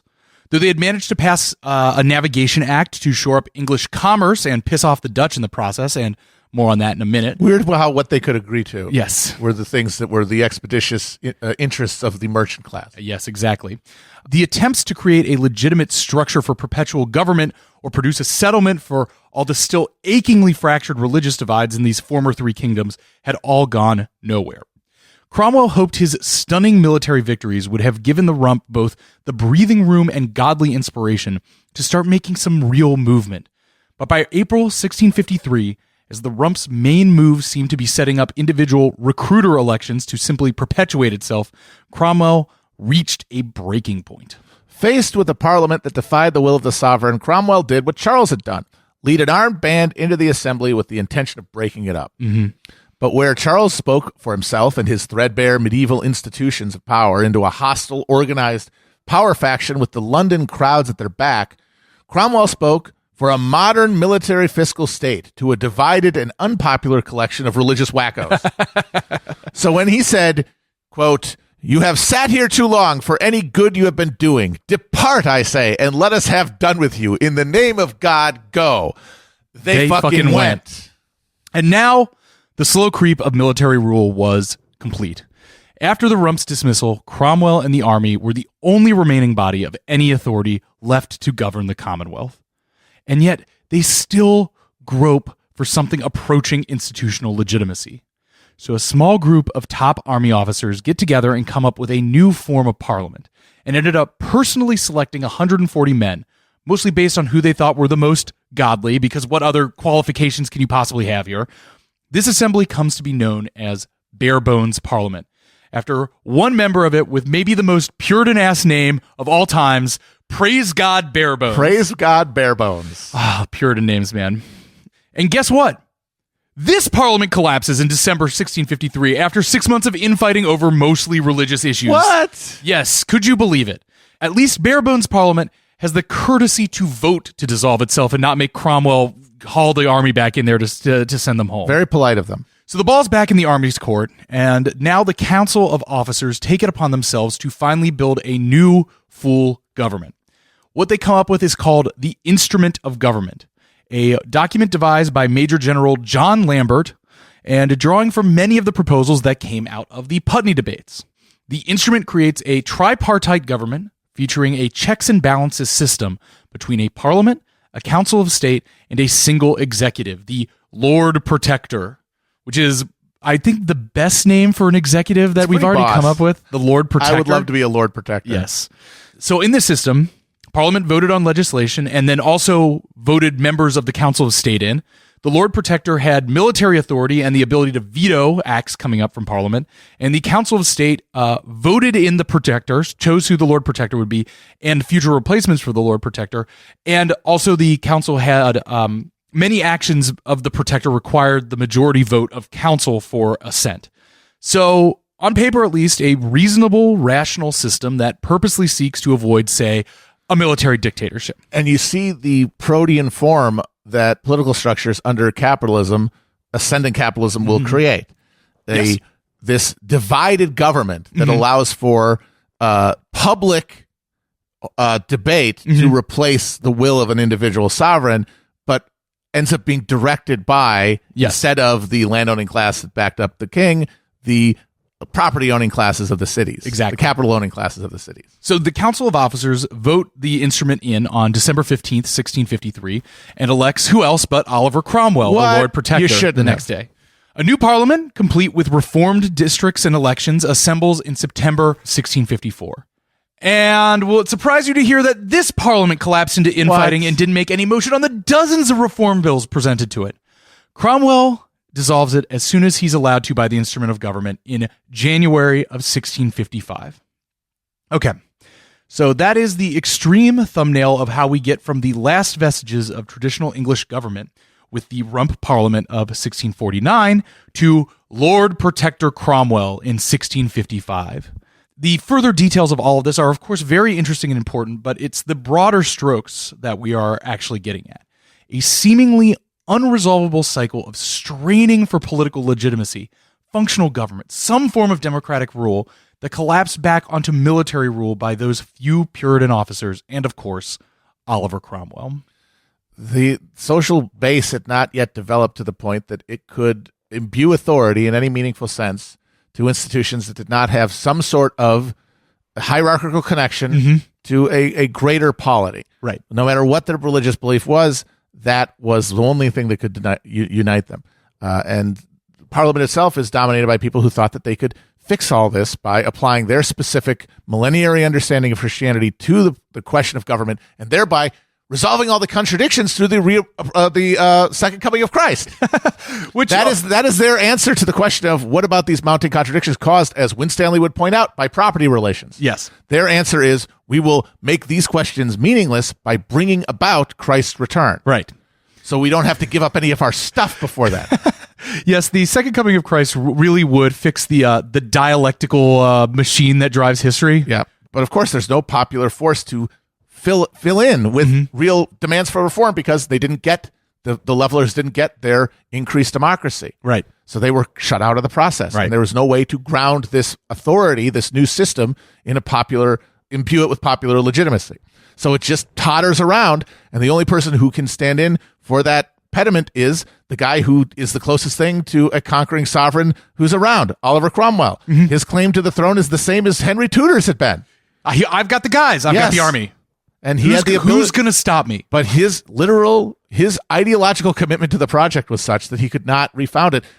And the worry being that if you do that, then you undermine everyone's belief in it. Right. And the whole thing collapses. So the bourgeois now, especially the parliamentarians, are going through, they're going crazy. Yes. They're driving themselves insane because the wheel of history will not turn the way they want it to. So the bourgeois of England had been able to seize power, but holding it would require a cohesion of interests, popular social legitimacy, and religious consensus that their representatives in Parliament were incapable of generating in the absence of this unifying sovereign. The fight against the king had provided them with a unifying task and purpose. Victory left them fractured and, being fired by godly righteousness, unwilling to compromise. Unable to govern, many of them retreated to religious fantasy. You just got to imagine Charles looking down and saying, it's not that easy. It's not that easy, is it? So unable to govern, many of them retreated, as would-be and active sovereigns of past generations had, to religious fantasy. Among the various sects and manias of the time, one of the most politically influential were the Fifth Monarchy men, one of whom was at least a woman. The group included a number of prominent new model army commanders, parliamentarians, and London artisans who were disillusioned by the failure of Parliament to embody godly governance and get fucking Jesus to show up. To find the solution, they looked, where else, to the Bible. Yes. Specifically to the apocalyptic books of Daniel and Revelation. What a shock. Daniel describes 4 monarchies that must rise and fall before Armageddon: Babylonian, Persian, Greek, and Roman. Fifth monarchists believed that Charles's execution marked the end of the fourth or Roman monarchy, which meant that they were tasked with building the fifth and final monarchy that would herald Christ's return. From Revelation, they found the number 666, the mark of the beast, indicating that the final battle between Christ and Antichrist would occur in 1666, which is coming up fast. Yeah, only a decade or so away. Better get fucking ready. So Cromwell was initially sympathetic to the fifth monarchists, and many hailed him as the new Moses when he dismissed the rump. Old Praise Bones Bare Bones of the Bare Bones Parliament was a prominent fifth monarchist. While a few fifth monarchists evinced sympathy for the leveler social vision, most were happy to maintain the social order if they could just impose religious uniformity on Britain. The actual substance of these arguments is incredibly tedious and about questions of tithes, how much tithes you got to give, to who do you give the tithes to. They were building a Swiss watch by committee on a ship in an ocean storm.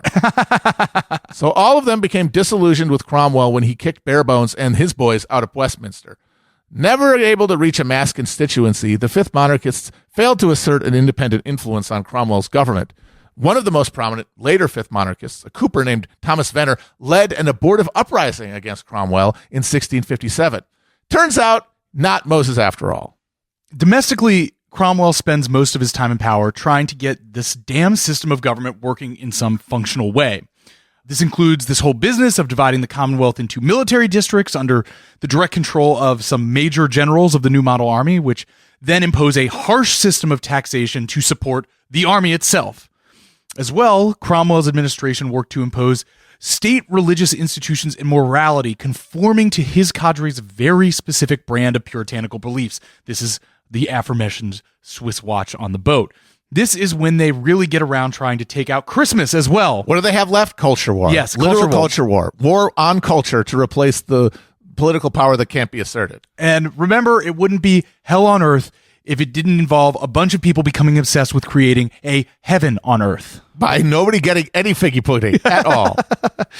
There's some other funny stuff in here. They have these committees called triers and ejectors for policing clergy staff. Like, this is more of the tedious stuff. Like they're trying to create political commissars for the church. Yes. To come in with the hook and pull you off the pulpit if you say the wrong thing. But then there's also this other element of Cromwell's regime that even as they're trying to get this state church perfect, that there is a notable amount of religious toleration. Well, they're breaching this church. They're creating a church-state divide for the first time, and in that space, yes, religious non-observance and nonconformity can thrive. They even, and I found this very funny, Cromwell made a concerted effort to bring the Jews back to England. He brought the Jews back. Edward the First had kicked them out back in the 13th century. Yes, but his motivation for this was mostly along the lines of Jews. They're good for business, and they're good for bringing Christ back to earth. To this day, that is why conservatives like Jews. Yes, exactly. He's really setting this the philo-Semitic Western standard. Yes, exactly, of the evangelical Jewish alliance that we see to this day. Puritan theology also ends up being sympathetic to Jews because they see the Jews like them as chosen people, people of the book, which could not be said of Catholics. They literally told you to not read the book. So the business with the major generals running basically a military dictatorship of England really only lasts about 18 months. It's wildly unpopular and is rescinded with the calling of a second protectorate parliament in January 1657. But let's put a pin in that and take a look at what's going on abroad under the Lord Protector. Because even while Cromwell and his military junto struggle fruitlessly to secure some kind of workable government at home, the sinews and muscle of what would become the economic engine of British Empire are forming and strengthening all around the world.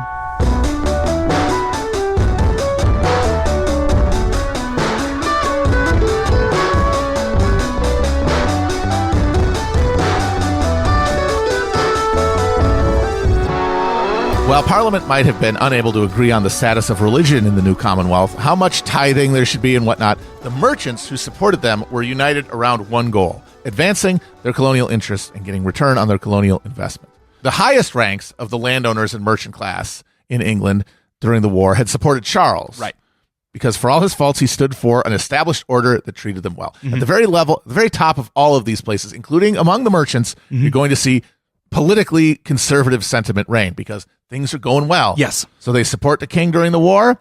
They also avoid investing in these highly risky American colonial projects. They have money flows. They don't need to risk like that. The middling rank, though, of striving merchants who were religiously fervent and precariously stretched between economic advancement and failure, though they had provided the bulk of funds to support the creation of New England, as well as loans to Parliament during the war on multiple occasions. Now, after the war, this colonial merchant class pressed their interests on the new government. That meant they demanded a policy of promoting colonial trade, shipbuilding, and the Navigation Act, which banned unlicensed foreign merchants from trading with Britain's American colonies, driving business to the English traders. Yes. Cromwell wrapped this mercantile project in a cloak of righteousness, telling Parliament, "You shall shine forth to other nations, who shall emulate the glory of such a pattern, and through the power of God turn into the like." So we are immediately creating a political religious ideology to wrap this colonial investment venture up in. Right. As Wallenstein had attempted a northern design to secure the Baltic for the Holy Roman Empire, Cromwell in turn conceived a western design to secure the Caribbean for the British Parliament. This meant sending an armada to seize Spain's colonies and enforce the Navigation Act against Dutch shipping.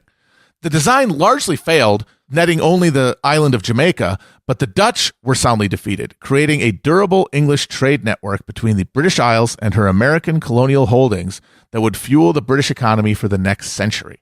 England's American colonies varied dramatically in their viability during this period. 7,000 Englishmen went to Jamaica as part of the Western design, and 5,000 were dead within the first 10 months. You just keep sending Sending white guys to the Caribbean until some of them develop, through sheer brute force, some sort of resistance to yellow fever. I mean, it is kind of the small comeuppance for the eternal comeuppance for the decimation of indigenous populations. It's true. Without the real intent through the spreading of Western diseases, is that they got Caribbean, pretty bad for a while. Central America just ends up being this black hole of disease for generations of striving. But of course, it's like that European is nature colonists telling you, "Don't come here, asshole." Like you are not taking God's hint for you to get the fuck out of here. Yes. Now, the colony in Virginia, a project of the Virginia Company, chartered by James I in 1606 as a commercial venture in copying the Dutch model, also struggled mightily. From 1607 to 1624, over 6,000 English subjects had traveled to Virginia, but by the end of that period, the colony's population was only 1,200. A Virginia Company official complained that back home, people were happy to label the entire project a most regulated kind of killing of men.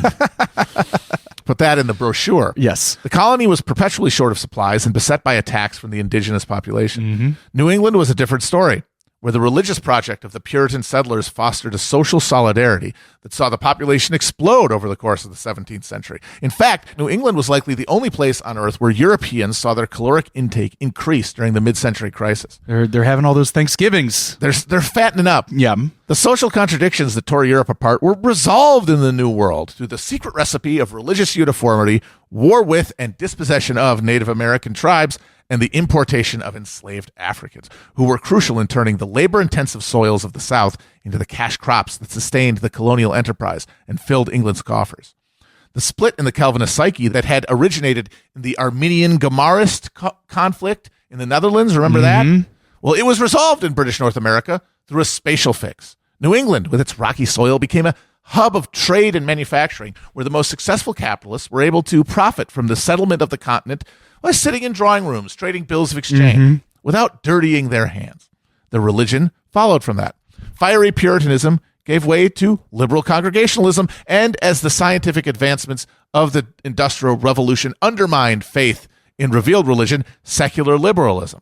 In the southern colonies, however, where profit depended on slave labor, and in the Appalachians separating European and native populations, the bloody work of building America was consecrated by an evangelical Calvinism that turned the sins of empire into evidence of eternal virtue. And if you want to hear how that project goes, there's a little podcast called Hell of Presidents that kind of picks up where that thread leads off. Yes. So, and also just one off thing about the Dutch, who are the English are going to be off and on conflict with for the next 20 or so years.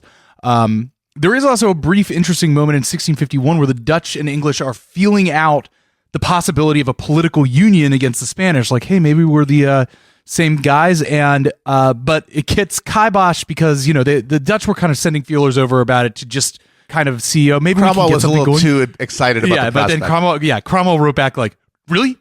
Are you sure? Because we could do this. Let me start drawing up some plans for this, and then they all got cold feet. But the Dutch thought they had the horses. Yes, exactly. Turns out they didn't have the horses, but they had every reason to think so at the time. But more to come from that. I guess perhaps. I should say the boats. Yes.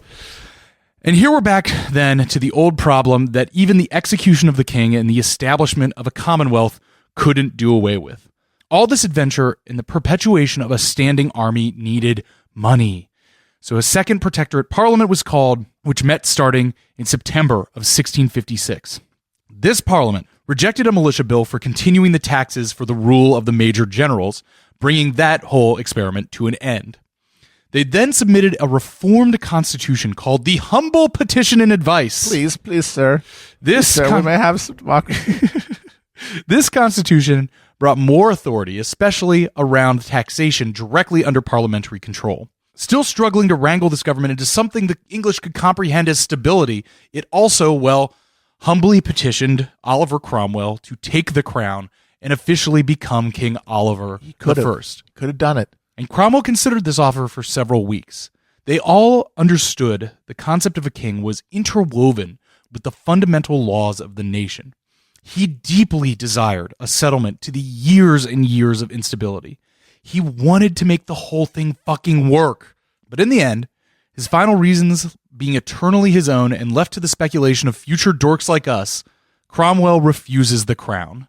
The rest of the humble petition is taken up, including reestablishing the House of Lords, though they couldn't figure out what to call it, so they just called it the other house.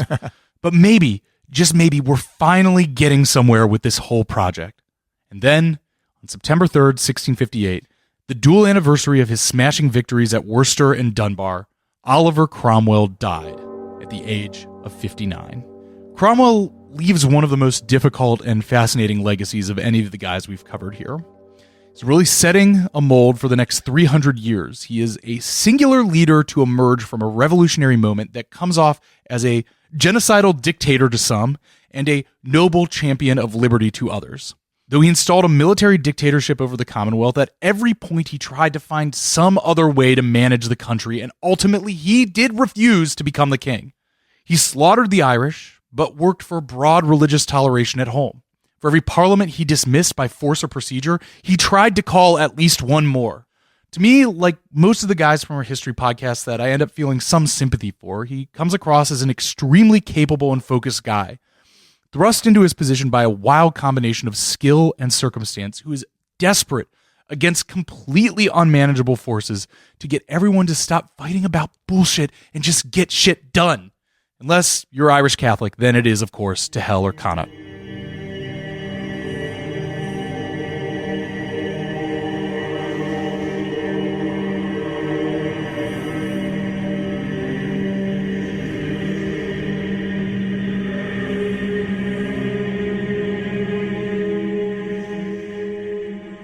Oliver Cromwell was the prototype of a visionary disruptor, blowing open the stultifying consensus of English politics and innovating at a radical scale.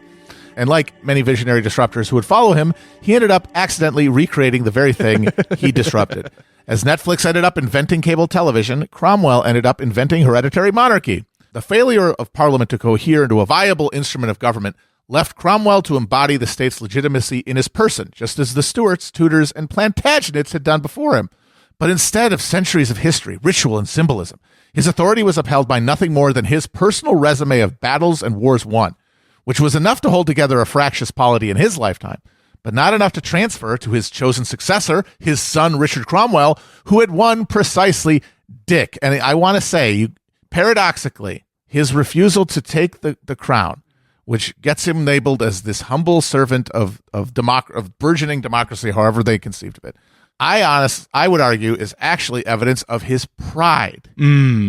At that point, he should have known that the vestments of monarchy were necessary to cohere the elements of English society. Right. And recognized his own essential role in that process and tried to build a state on that basis.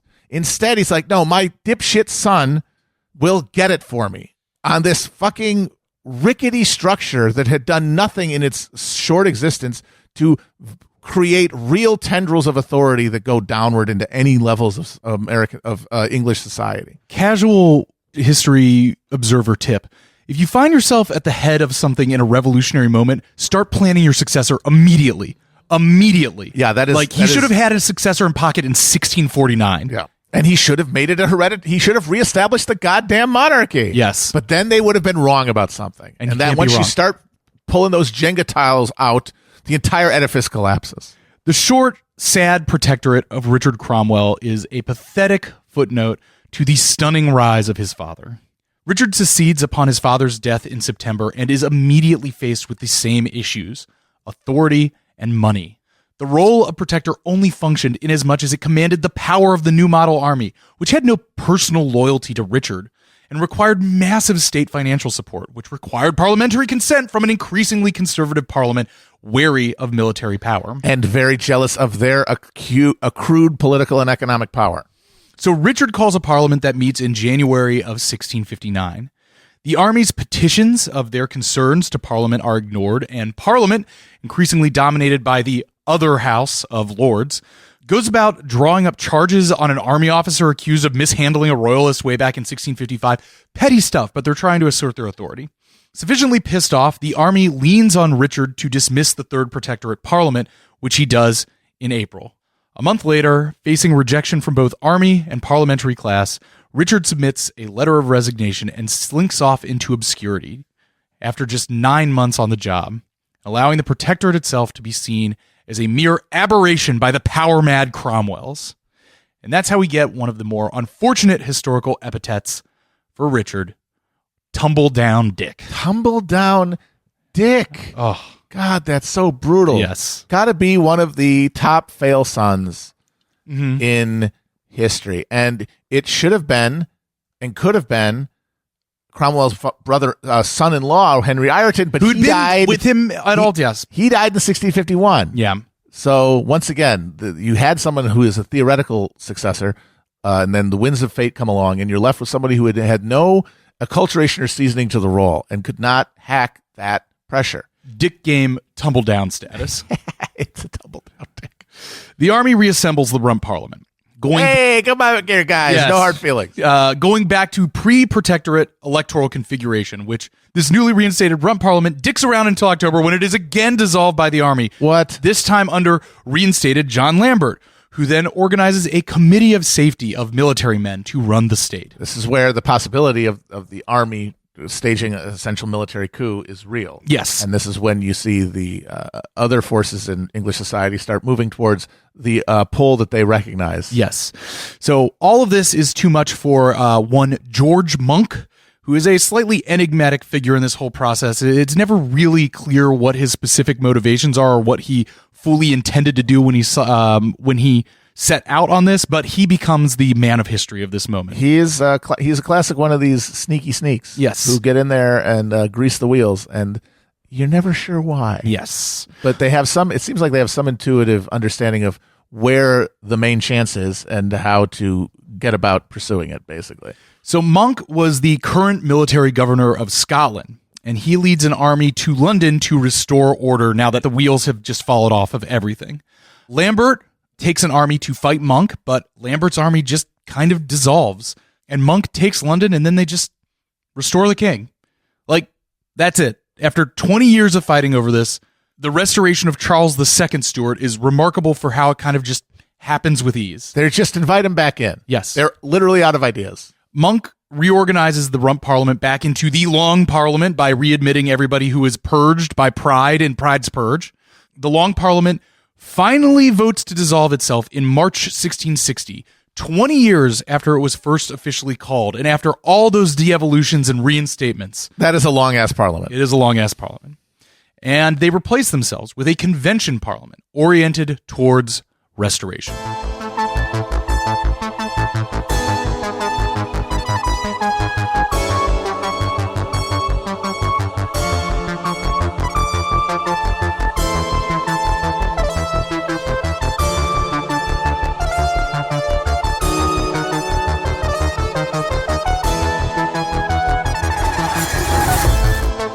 Charles II, to his credit, was fairly crafty in issuing a series of declarations from his base of Breda in the Netherlands, advertising to an increasingly game parliament that he would be willing to play ball with them on all of the issues the civil wars were fought over, and especially crafty in leaving all the really thorny issues that could get a king in trouble to parliament, like issues of religious settlement. Those are your things. You figure that stuff out. It's all wrapped up in the language of humble deference to the parliamentarians.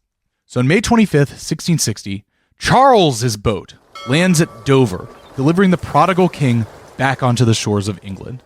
Charles II arrives in London on his 30th birthday, May 29th, 1660, and soon after, the body of Oliver Cromwell was dug up and posthumously hung.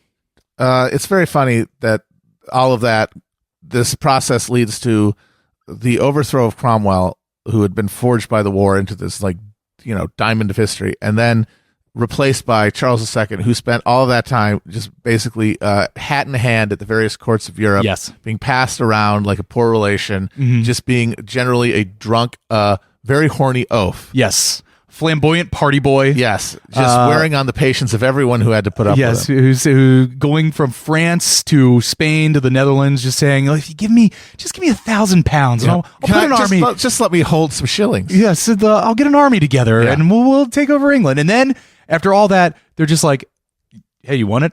This throne's open. Come back. Because the work we have done, it has not built anything stable, but it is capable of operating under a sovereign and getting to political outcomes as long as they are ratified by that sovereign. Yes. But they need a fucking sovereign. And we got a guy now here who's you don't have to worry about. He's learned a lesson. Yes.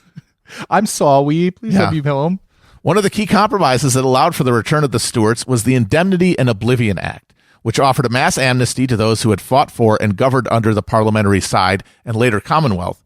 This accepted the 59 men who had signed the king's death warrant and those who had participated in the deliberations. That's honestly fair. That's one of the things when you sign a death warrant of a king. You're opening the possibility that a king might come back and, you're doing some regicide. That's this sacrifice of the regicides is really the consecration of the deal. Yeah. Like we are reinscribing the sacredness of the king's office through the ritual decimation of those who rose against him. Yes. Even though most of the people who were on their side ended up still in government and control of vast wheels of power. Also, most of these guys had already died and stuff. A lot of them had, including Cromwell. Yes. The most powerful had. Everyone else was sacrificed, basically, to this ritual. Cromwell and his son-in-law, Henry Ireton, and John Bradshaw had their corpses disinterred and hanged. Some of the people who were still alive fled the country to avoid execution. Others had their sentences commuted to life in prison, and a few were pardoned. All told, 12 surviving English regicides were hanged, drawn, and quartered. 4 more were hanged or beheaded in Scotland. The mass of parliamentary supporters were thus allowed to carry on business under the new old regime. But the longed-for stability that the Restoration promised was thwarted by this new Charles. The events of his life had given Charles a strong sympathy for Catholicism, which was still anathema to the most powerful landowners and merchants of the kingdom. He also couldn't seem to sire a legitimate heir, even though he produced bastards by the bushel-load. In fact, Princess Diana descended from 2 of Charles's bastards, the Dukes of Grafton and Richmond. So if Prince William ever does become king, England will be ruled by a descendant of the Stuarts and the cadet branch of Beer George's Saxon Wettins. It all comes back, baby. It all comes back together. So yes, they had a guy who was willing to say the right words to get in power, but now he's still going to be governing in a family legacy that is going to consume his ability to take the hint. So Charles's reign is both a bit of a vibe shift and as well more of the same. An immediate rollback of Puritan social hegemony, coupled with Charles's flamboyant court, produced a restoration period of generally loosening morals, as well as a culture filled with ribald plays and fashionable opulence, and a mini renaissance of English literature, scientific, and intellectual writing. But we're also back to many of the same problems of his father's reign: religion and money. The next parliament was initially dominated by royalists, and thus came to be called the Cavalier Parliament, and they set about reasserting the dominance of the Anglican Church through a series of acts designed to prevent non-conforming Protestants, your more radical Puritans, Calvinists, Quakers, as well as unreformed Catholics from public office and military positions, as well as generally making it difficult to practice any religion outside of the Anglican Church. Over the 1660s, parliamentary trust in Charles begins to erode, and suspicions of his Catholic leanings increase to a fever pitch in the 1670s. This transition is reflected by happenings in foreign policy, in which the mercantile policies of Parliament were first aligned with the king's prerogatives, and then they began to diverge. Matt? So Charles II took the imperial machine crafted by Cromwell's protectorate and pushed it into overdrive. The Virginia colony in North America, which had struggled so mightily in the first half of the century, established an exploding tobacco economy based on enslaved African labor. The dowry Charles claimed from his Portuguese wife, Catherine of Braganza, was the colony of Bombay in India, which was then leased to England's East India Company. That investment would pay off spectacularly in the centuries to follow. The metastasizing Anglo-colonial project put Britain on a collision course with the Dutch. In 1565, the Duke of York's fleet showed up at New Amsterdam Harbor, seizing that crucial trade hub for England. The Second Anglo-Dutch War, the first had been fought under Cromwell, ended with the Dutch recognizing English control of New York, while England made concessions to Dutch traders in the Navigation Act. The relatively poor outcome was blamed on Charles's Chancellor, Lord Clarendon, who was dismissed, replaced by a group of advisors who may have been the origin of the term cabal. They were Sir Clifford, Lord Arlington, the Duke of Buckingham, Lord Ashley, and Lord Lauderdale. Cabal. Cabal. A literal acronym. Like fucking chaos or something from James Bond movie. The cabal, that's what they are. Until this point, the king and parliament were on the same page on the need to confront and humble the Dutch, who posed the biggest threat to English plans for trade domination of the Atlantic. One motivation that aided this was a parliament-led shift in royal finances away from land taxes and towards excise taxes and taxes on trade, unifying royal and parliamentary interests in promoting English merchant prosperity. Oh, as well, of course, as bringing the poor and working classes into the financial structure of the kingdom with taxes on consumption. Yes. Everyone's paying in. There's skin in the game now. To this end, Charles allied with France, signing the secret Treaty of Dover in 1670. That led to the joint Anglo-French invasion of the Dutch horror year, the Rompjaar, Yes. which led to the DeWitt brothers getting eaten. Remember that? Yes. But eating the DeWitts apparently was like Popeye eating spinach, because the Dutch are able to repel the invasions and secure favorable peace. Meanwhile, Charles, allying with Catholic France against the Protestant Dutch, starts reawakening some of that old parliamentary Holy Spirit, and Parliament arranges a marriage between Charles's legitimate daughter Mary and the Dutch stadtholder William of Orange. Yes, remember last episode when we talked about how during this era, the religious alliance of the king's foreign policy was taken as an implication of his support at home. And any time that it was expedient for the English and French to work together, you got an uptick in parliamentary resistance to the king because you didn't want to see them working with those perfidious Catholic French. Yes, they had a economic and political and ideological alliance that they were trying to pursue, and they became at cross purposes with the crown. So things began to really disintegrate in the 1670s as Charles continued to produce no legitimate heirs to the throne, and it became increasingly certain that Charles's actually Catholic brother James would be next in line for king. No foolin' Roman-ass Catholic James. An exclusion bill was introduced into Parliament to prevent James from ascending. And as kind of an aside, this moment gives us the birth of England's two original political party orientations, the Tories and the Whigs, which through somewhat obscure reasons take their name from the reappropriated terms for Irish Catholic brigands and radical Scottish Presbyterians. The Tories were the royalist-aligned opponents of exclusion, and the Whigs were the parliamentary-aligned proponents of exclusion. And we see here the basis for partisan politics as a modern concept. And what is it based around? It's not based around people coming together on a common political ideology.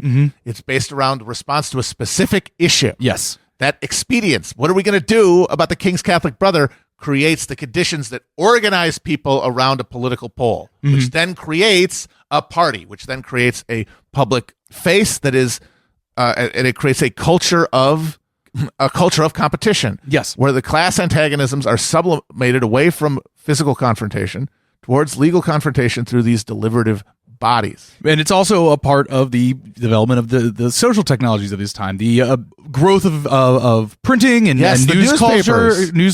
These parties are creatures of print. Yes, and once after the Restoration, when Parliament could actually continue meeting at regular places, you're doing regular elections, it's creating a permanent class of people who are institutionalized enough to actually have organs of control and maintenance built around them. You start seeing, commands for, manifestos, political manifestos being generated at the center of these party structures and radiating out back into the constituencies rather than a kind of organic move up from, this country, the particular interests of whatever country hamlet you're being sent from back into the city. Yes, precisely.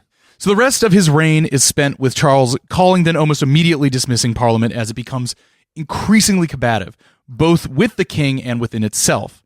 To the Whigs, it appears Charles is taking a page from the Louis XIV model, embracing increasingly absolutist tendencies, packing the judiciary with loyal judges and sheriffs to make the law a tool of the king, a return to arbitrary imprisonments, excluding and even prosecuting various Whig MPs, things of that nature.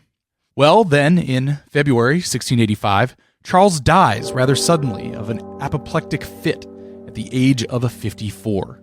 His brother James does indeed ascend to the throne as James II of England and Ireland and James VII of Scotland in April of 1685, the kingdom's first orderly succession in 50 years. Like his brother, James has spent his youth in exile, spending most of the time in France and in the Spanish Netherlands. He had served in various foreign forces, acquitting himself fairly admirably in battle, helping the French monarchy fight the Fronde and then later the Spanish fight the French after Charles had allied with Spain to try to retake the crown. His time in France imparted him with an infatuation for Catholicism, and he converted in 1668, though under his brother's insistence he continued following Anglican rituals, at least publicly. Throughout the 1670s, as we described, he was the focus of intense anti-Catholic hysteria and the motivation for the Test Act and Exclusion Act to prevent Catholics in general, and him specifically, from holding offices. But this hysteria waned, and by the time of his ascension, there was little opposition in London. However, two small-scale rebellions broke out, one from Lord Monmouth, Charles's illegitimate son, and one from the Scottish Earl of Argyll, both in direct opposition to James's Catholicism. They were both put down with perhaps overzealous ferocity. In the end, James's justices hanged about 320 men and sentenced an additional 800 to be transported to Barbados. Now, crushing a rebellion with extreme prejudice might seem like an understandable move by James, given what happened to his father, but the man cannot leave well enough alone. The king proceeds to dismiss Parliament and pursue an increasingly pro-Catholic policy. He enlarged the standing army and gave Catholics command of regiments. He promoted Catholics to high offices and removed Anglican officials that displeased him. He issued a declaration of indulgence asserting that he could personally waive laws enforcing Anglican conformity. And finally, he set about a wholesale purge of elected rolls to arrange a royalist-favoring majority in Parliament. Now, there's been continued historical debate on some of these points. James's declaration of indulgence can be read as a move toward broad religious toleration of both Catholic and Protestant dissenters from state Anglicanism. But it is clear from his actions his main goal was promoting Catholicism in England to the exclusion of others, and in the process building an authoritarian bureaucratic regime around him that became increasingly intolerable to the old parliamentary forces. And this all came to a head in November 1687, when it was announced the Queen was pregnant, and the possibility of a Catholic heir to the throne became real. He's trying to sweep back the tide of history. He's going to find out, though, that he wants it to be one way, but it's the other way. It's the other way. It already is. It's already the other way. It's too late, sir.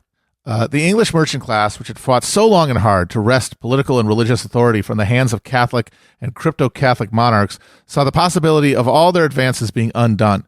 The return of the Catholic tyranny of Bloody Mary's day, complete with a new book of martyrs and a new age of papist superstition benighting the land. The end of reformed religion and parliamentary rule. The Stuarts had become simply too enmeshed in the counter-reformed Catholic world to be trusted with the throne. What was needed was a new dynasty, headed by someone who had been born into a vastly different political and religious context. Someone whose dynastic ambitions had already been tempered by the experience of ruling over an autonomous and influential urban bourgeois.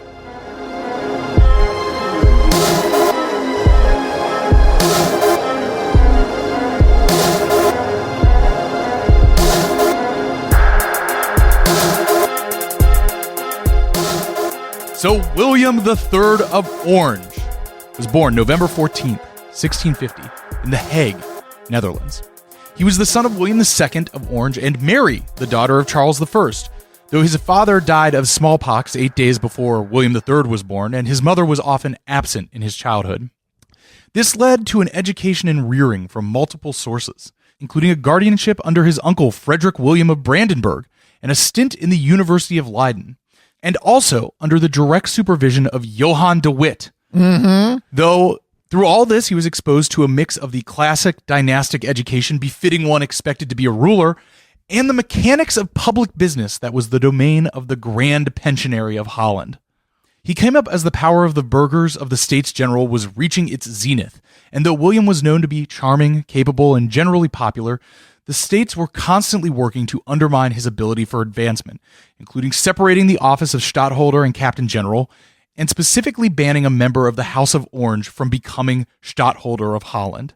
Despite all this, his popular support, dynastic tradition, and his demonstrable talent compelled the states to appoint William as Captain General in early 1672. For William, the Rompiar of 1672 provided exceptional opportunities. As we covered a few episodes ago, the joint Anglo-French attack and French occupation of Utrecht and Gelderland quickly collapsed support for the ruling De Witt faction, and William was there able to push them out the door. The young Captain General gained a reputation of martial valor for his defense of the waterline. As his uncle, Charles II's agent, the Duke of Buckingham, insisted if he continued his opposition that he would, quote, see the end of the Dutch Republic, William responded, quote, there is one certain means by which I can be sure never to see my country's ruin. I will die defending in the last ditch. Later in the summer, William made public a letter from Charles declaring directly that it was the action of the De Witt brothers that had led him to attack. It was shortly after that letter came out, the De Witt brothers got invited to their little Dutch barbecue. And yes, I'm going to take every opportunity to mention that they ate the De Witts because, I mean, what the hell, man? They ate them. They ate those guys. The guys got ate. After that, the war improved for the Dutch, and as William pushed the French out, he was rewarded by being made Stadtholder of the various provinces, and some of the provinces even offering him additional hereditary titles, which he declined to his credit. He marries his cousin Mary, James II's daughter, in 1677, and works a delicate diplomatic game, courting English friendship against the French, then Protestant favor within England against the rising Catholic elements of his father-in-law. William and Parliament engaged in what is essentially a long-distance job interview, in which the Dutch stadtholder demonstrates that his conception of monarchy is compatible with the prerogatives of Parliament.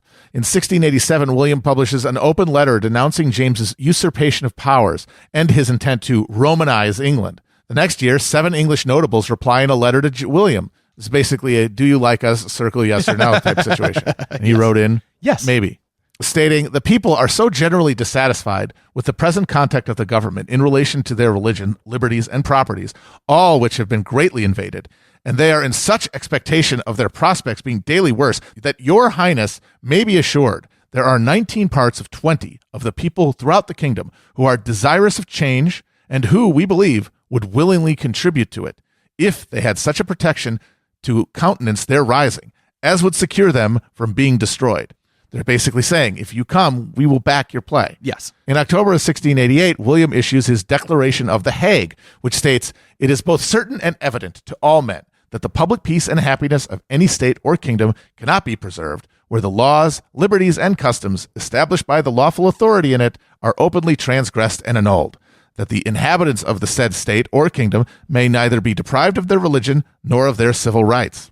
The godly merchants of England had found a monarch they could work with. This guy gets it. This guy gets it. And so it is that on November 5th, 1688, William III of Orange lands his ship at Brixham. The motto of the House of Nassau was, Je maintiendrai, I will maintain. And William declares, for the liberties of England and the Protestant religion, I will maintain.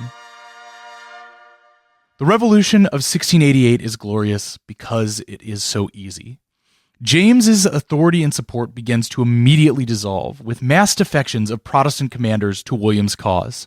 Any resistance evaporated as William marched to London.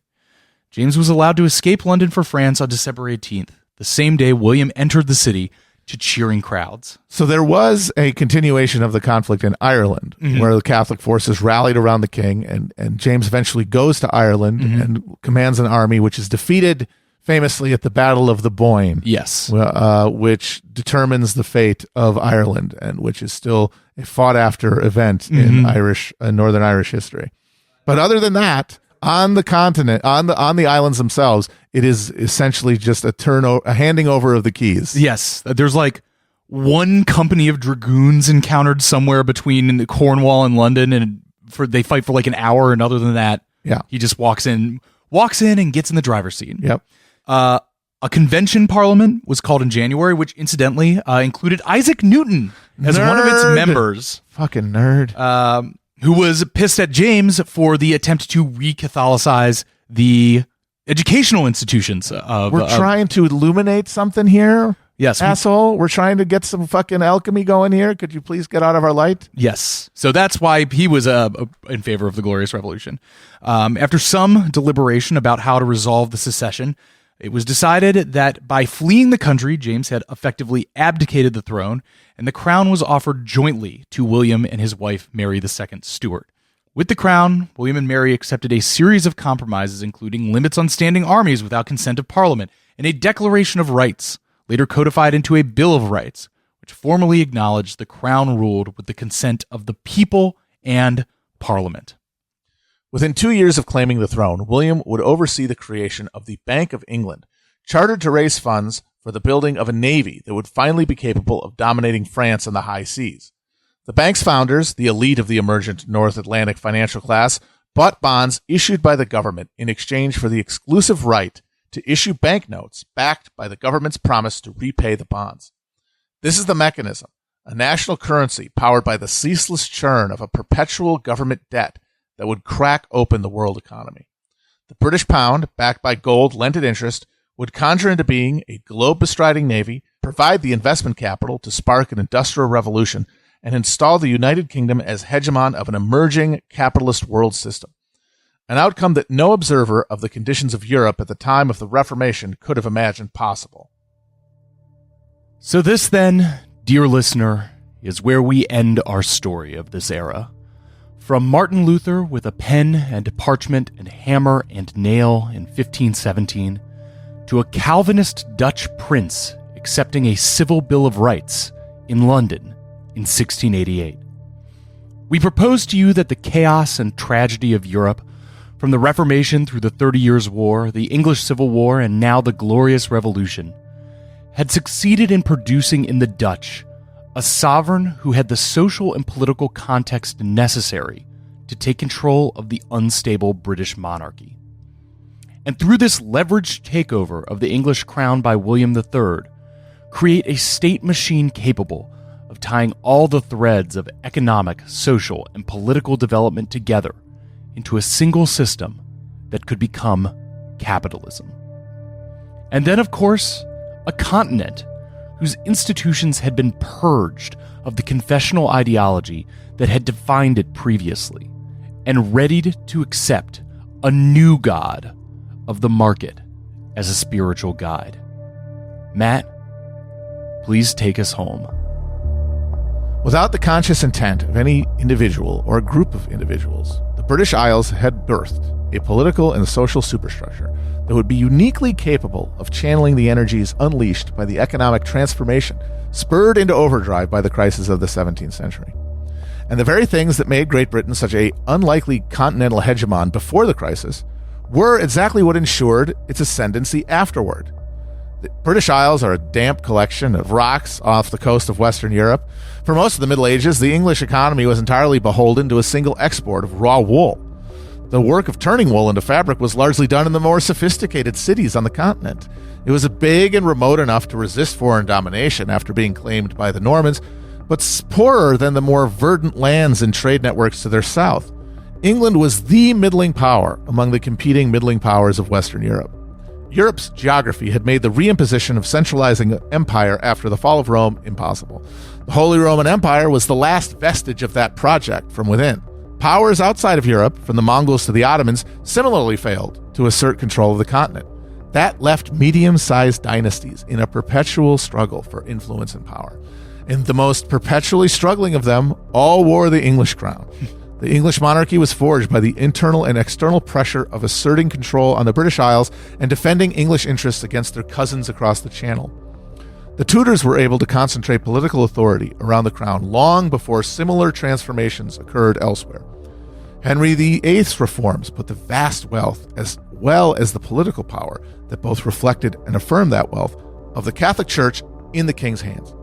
The size of these holdings dwarfed anything that a petty German Lutheran prince could ever lay his greasy mitts on. The landowning class of England had purchased most of that church land from the king, essentially trading their political influence for guaranteed revenue streams. The landowners agreed to this in part because the existence of Parliament provided an institutional lever of political influence that they would not let go of. But the king and Parliament could not prevent landowners from competing with each other for increased power and wealth in the countryside. And in that struggle, the landowners of England were able to access a unique array of weapons.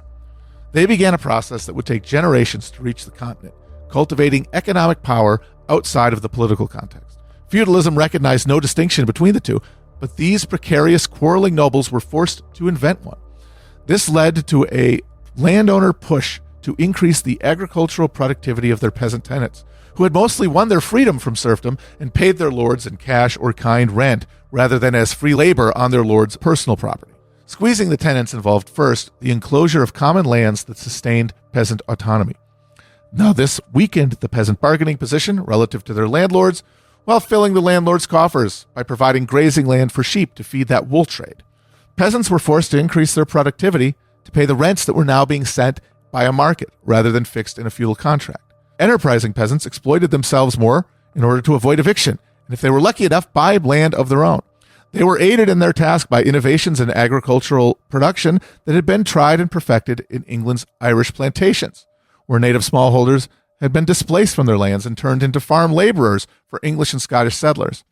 This is another area where geography favored English ascendancy. The presence of a smaller, poorer, less populated island off England's coast gave England crown and nobility in the 12th century, a laboratory for exploitation that wouldn't be accessible to other European powers until the discovery of the New World.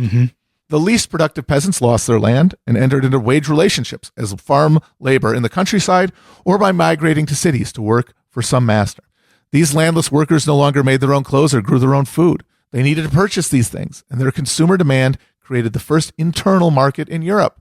Continental trade at that point had been trade mostly between geographically and politically distinct polities, Baltic grain for Dutch cheese and such. This was English wool and meat being sold in English markets to English workers. This process also spawning an exploding class of urban merchants to facilitate it. The trauma and scarcity of the 17th century environmental crisis pushed both these groups, the workers and bourgeois of the growing cities of England, which is primarily London, which dwarfs all others, into violent opposition to the monarchy. The Stuarts had access to an administrative apparatus of overweening power, but in the process of building it had created, as a byproduct, new classes of people with economic interests that were in direct conflict with the interests of the crown, and who were able to organize that economic interest into revolutionary political power. When these forces challenged Stuart authority, Charles I was unable to recognize how the form of political authority had changed beneath his feet. The Stuarts' resistance to this process threw them from the saddle of power, to be replaced by a new dynasty that had been formed by the experience of collaboration with the bourgeois revolution rather than violent resistance to one. But the reason we didn't just make a podcast about the English Civil War and the English Revolution is that none of this could have happened in England if not for the revolution in social values that began in Germany and which defined a century and a half of apocalyptic continental conflict. The Reformation and the wars that followed shattered the structures that had previously constrained the development of independent economic power in Europe. It is a necessary precondition for the transformation of political legitimacy that allowed this economic power to be politically exercised. And the Reformation could not have started in England.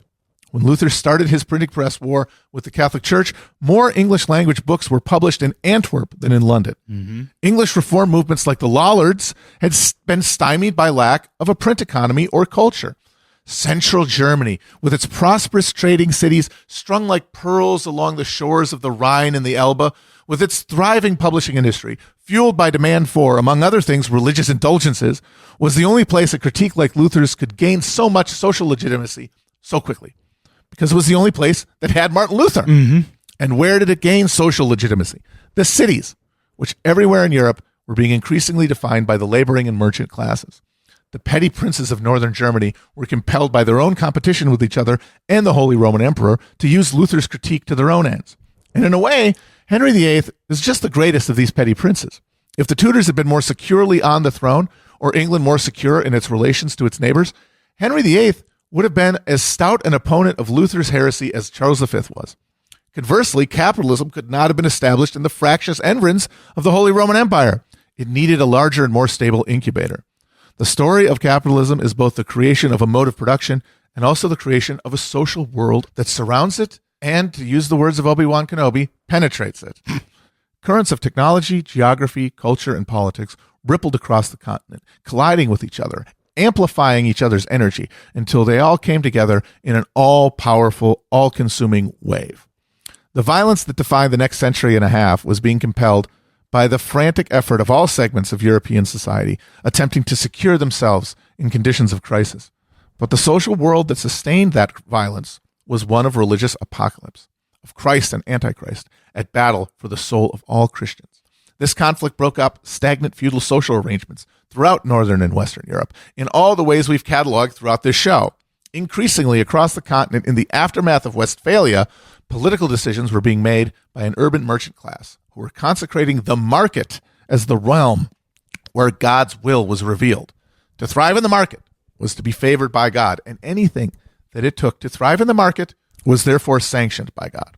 Life became not something to enjoy, but to invest in. Abstract value replaced incarnate value. This was John Calvin's contribution, and the most fervently mobilized bourgeois of the 17th century would be Calvinists of one stripe or another. The Calvinists of Switzerland were able to wrest control of their city-states from the vestiges of feudal overlordship. The Calvinists of the Netherlands were able to gain their independence from Spanish rule. The Calvinists of the Palatinate were able to plunged Germany into 30 years of wasteful bloodshed that destroyed the zone of meaningful bourgeois politics in Central Europe. Good job, Palatinate Calvinists. Way to go, guys.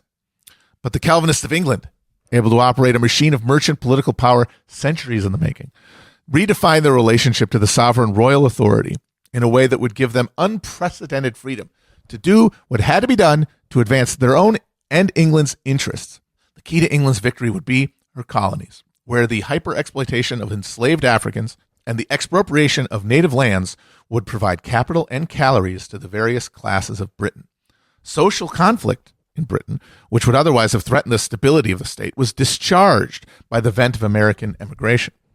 Those who didn't wish to witness the death throes of the very idea of Christendom could move to a land where they could meet each other once again as strangers.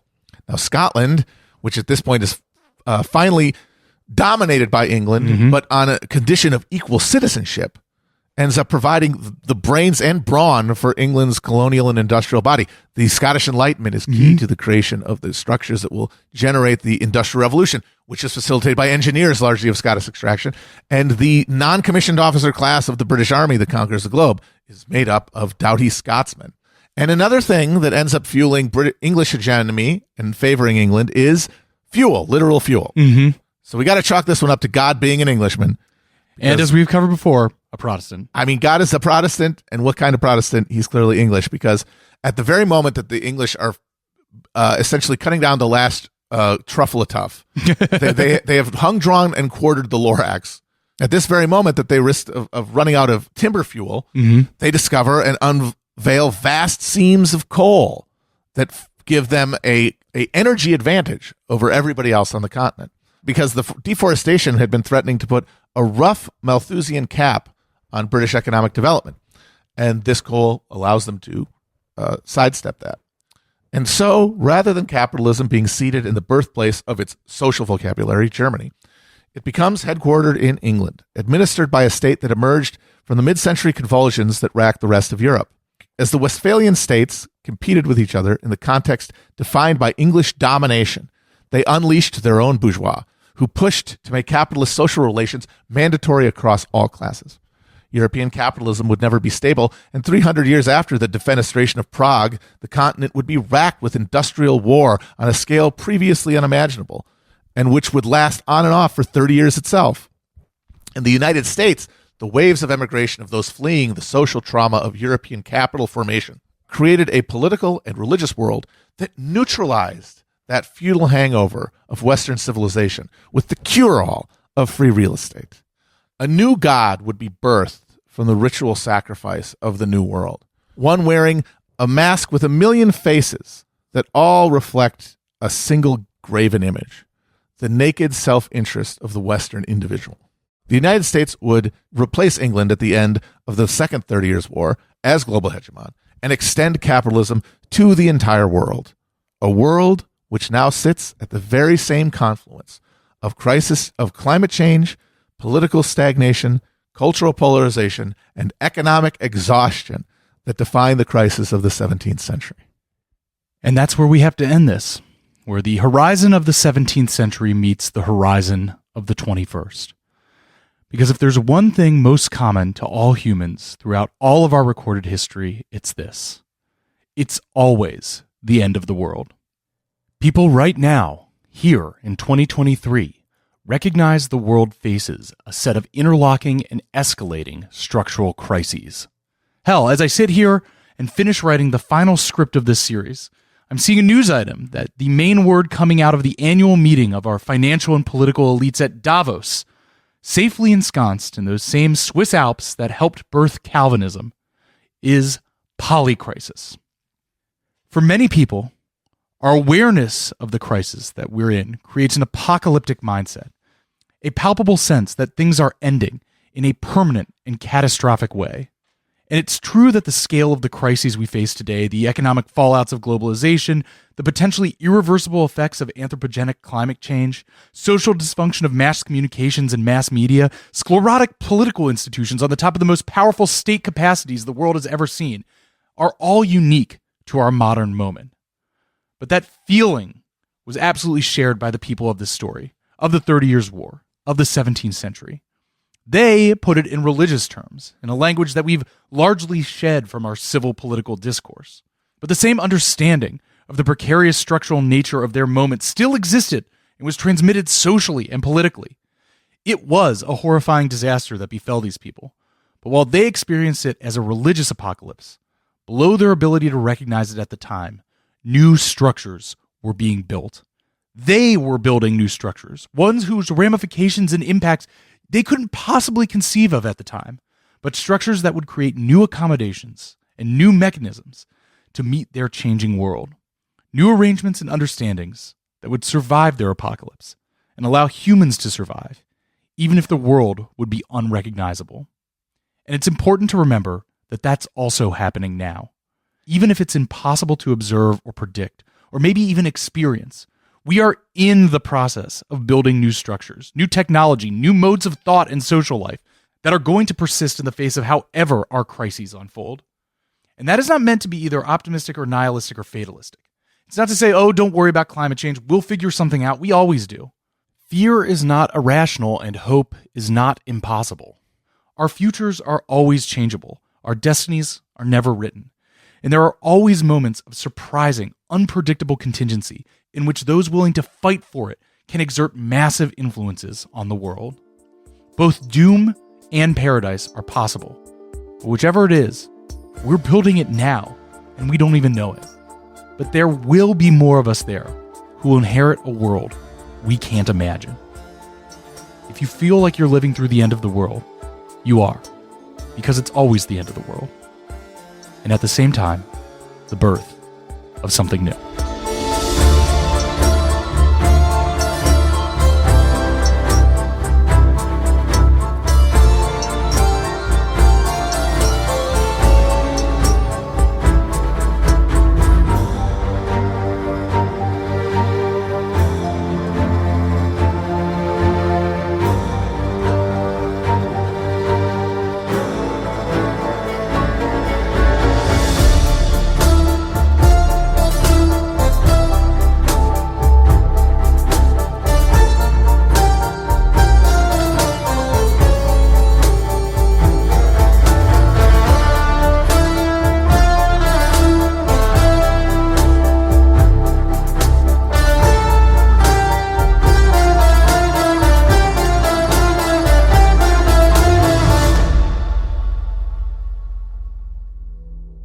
Hell on Earth was written by Matt Christman and Chris Wade. It was produced by me, Chris Wade, with editing from our co-producer, Nick Quaz. Show art and animation is from the great Ben Clarkson, and you can find a supplemental interactive atlas for the series by John White over at hellonearth.chapotraphouse.com. Our theme music is by Nick Diamonds, with additional music in this episode by Alessandro Takeshi, Blackout Princess, Austin Riley, John Aarons, Frederick Scrofone, Tyrant King, and Wagner Coop. This is the end of the narrative portion of this series. Thank you all so much for listening. But fear not, we have 7 bonus episodes featuring interviews with guest experts on specific thematic topics we wanted to dive into some more. So join us next week when we'll be talking about daily life during this era, here on Hell on Earth.